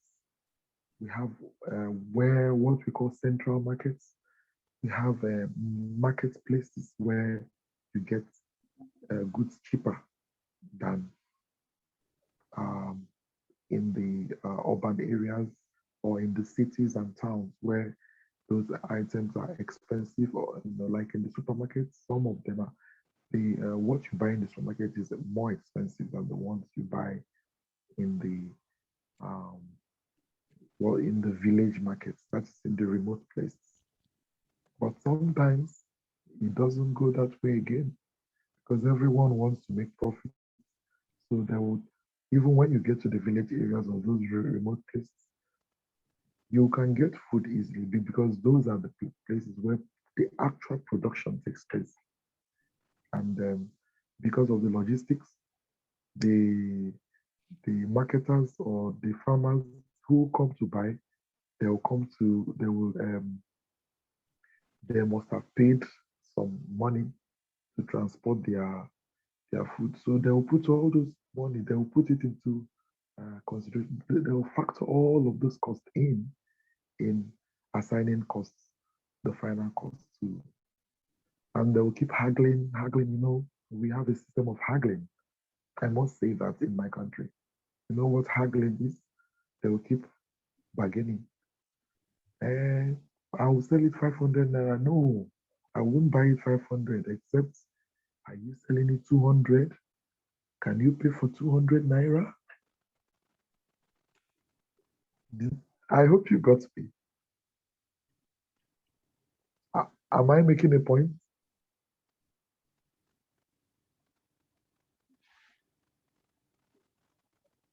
Okay, maybe by the time the video will be played to you, you will understand the point I am making. That I am talking about bargaining. There are some places where you go to, you cannot bargain. You just see the price tag like in the supermarket. But when you get to the village markets, you don't bargain. When I was in Birmingham in the UK, I went to such markets. I didn't, I was, I had to go to that type of market. It's a boring market. So when I was in the boring market, they don't do bargaining there.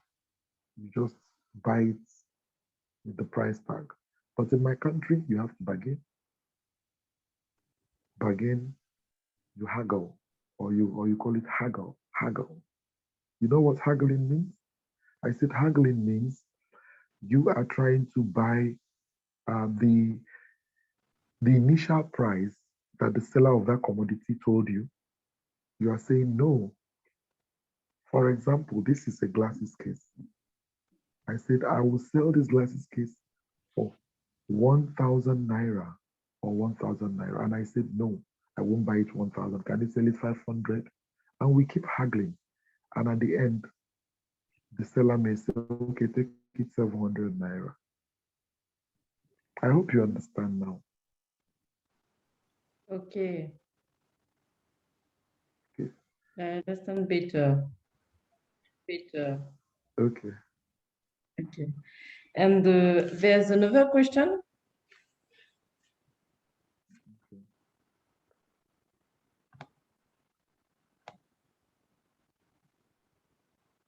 Nobody? Yeah. I think we can call it a day.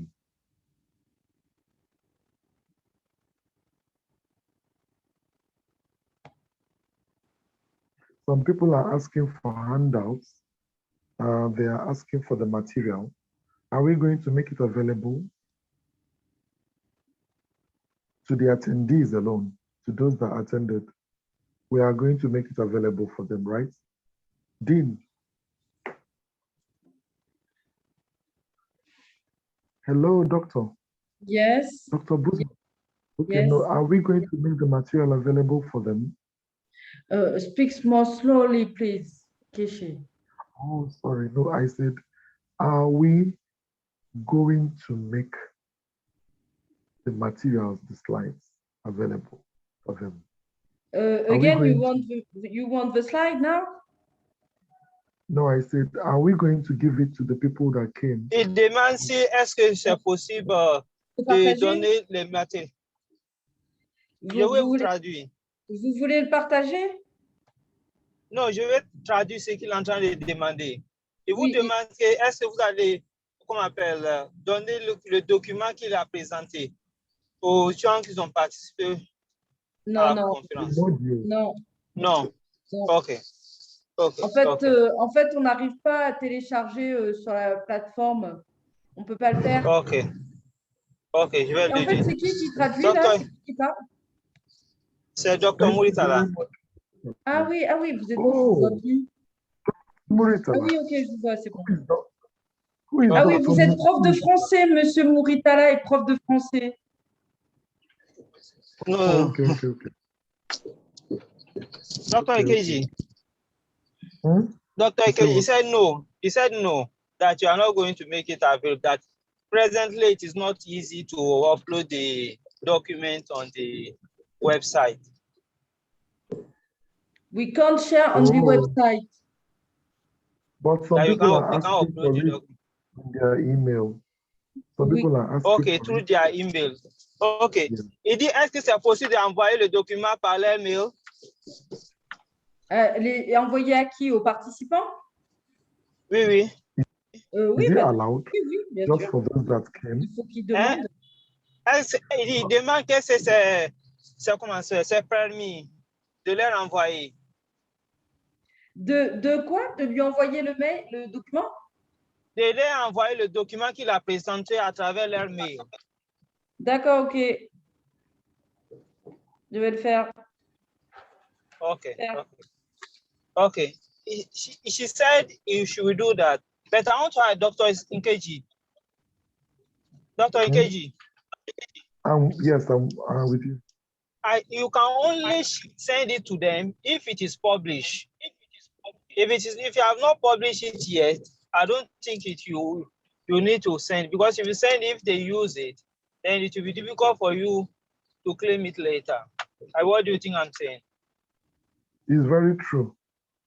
So it is good for you to first publish it in a journal, then later you can refer them to that journal or send it to them.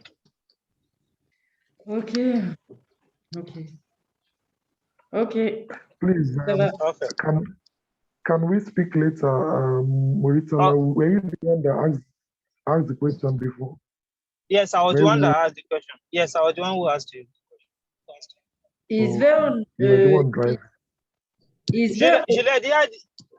l'ai déjà souhaité qu'il n'a qu'à patienter. Après avoir publié, qu'on appelle le document dans un journal ou une revue, ça serait bon de référer les gens pour aller lire qu'on appelle le document de ces journaux ou revues scientifiques. Ok, moi j'ai pas tout entendu parce que le son il coupe. J'ai dit, vous m'entendez maintenant? Oui, là j'entends mieux. Ok. Je dis, n'a qu'à patienter avant de l'envoyer qu'on appelle le document. De d'abord publier ça dans un journal scientifique ou bien une revue scientifique. Là, il peut dire aux participants d'aller,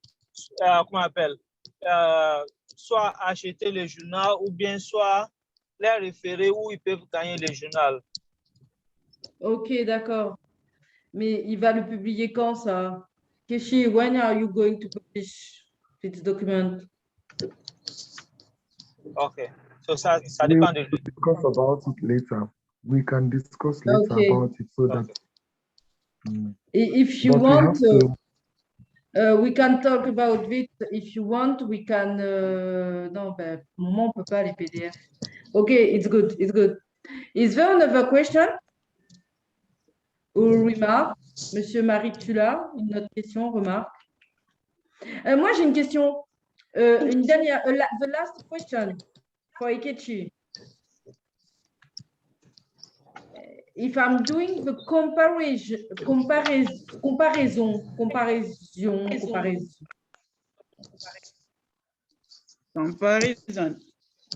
If I'm doing a comparative studies between Paris and Lagos.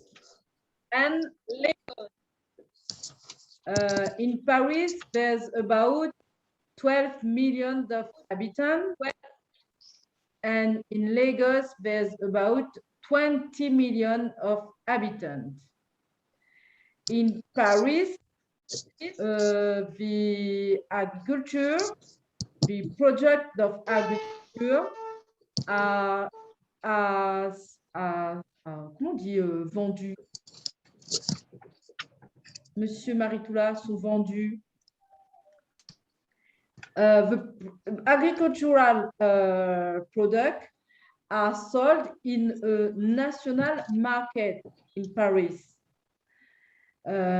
in order to inhabitants of Paris have access to agricultural products. Is there the same thing in Lagos, for example?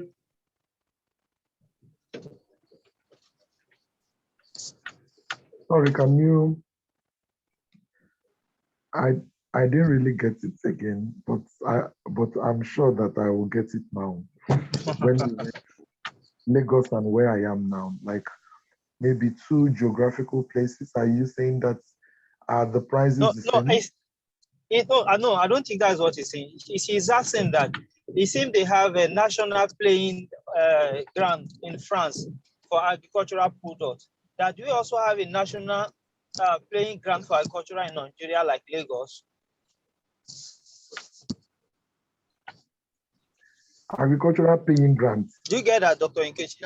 Yes, Like playing ground, in the sense that where they determine of farming, where they determine the price of everything and buying the product. National buying products ground and selling. No. There's nothing like that. There's nothing like that. You say it exists in France, but I don't know. Even if it exists in my country, know that it's just for few companies that are doing it, but very few. I think you are right. Okay. It's a negligible, okay. very highly negligible aspect. In But, Nigeria, okay. Thank you, Ikechi. I think I'm going to continue to speak about this agriculture review, but I'm going to take my time because to speak in English is not easy. And if another person have a question, or if there are no question, we can finish. Is there another question? No? No? We can finish. I say thank you very much, people who are in the room. And Ikechi, I let you the floor to finish the, the masterclass. Your English is better than my English.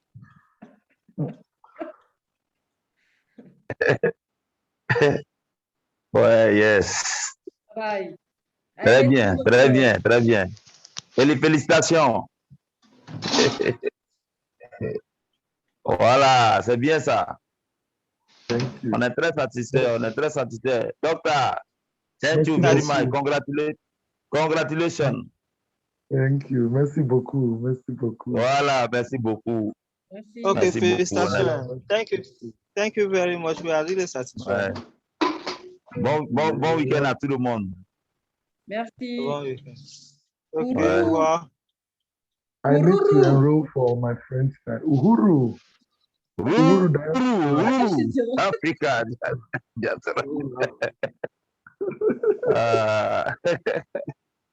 Ouais. Bye bye.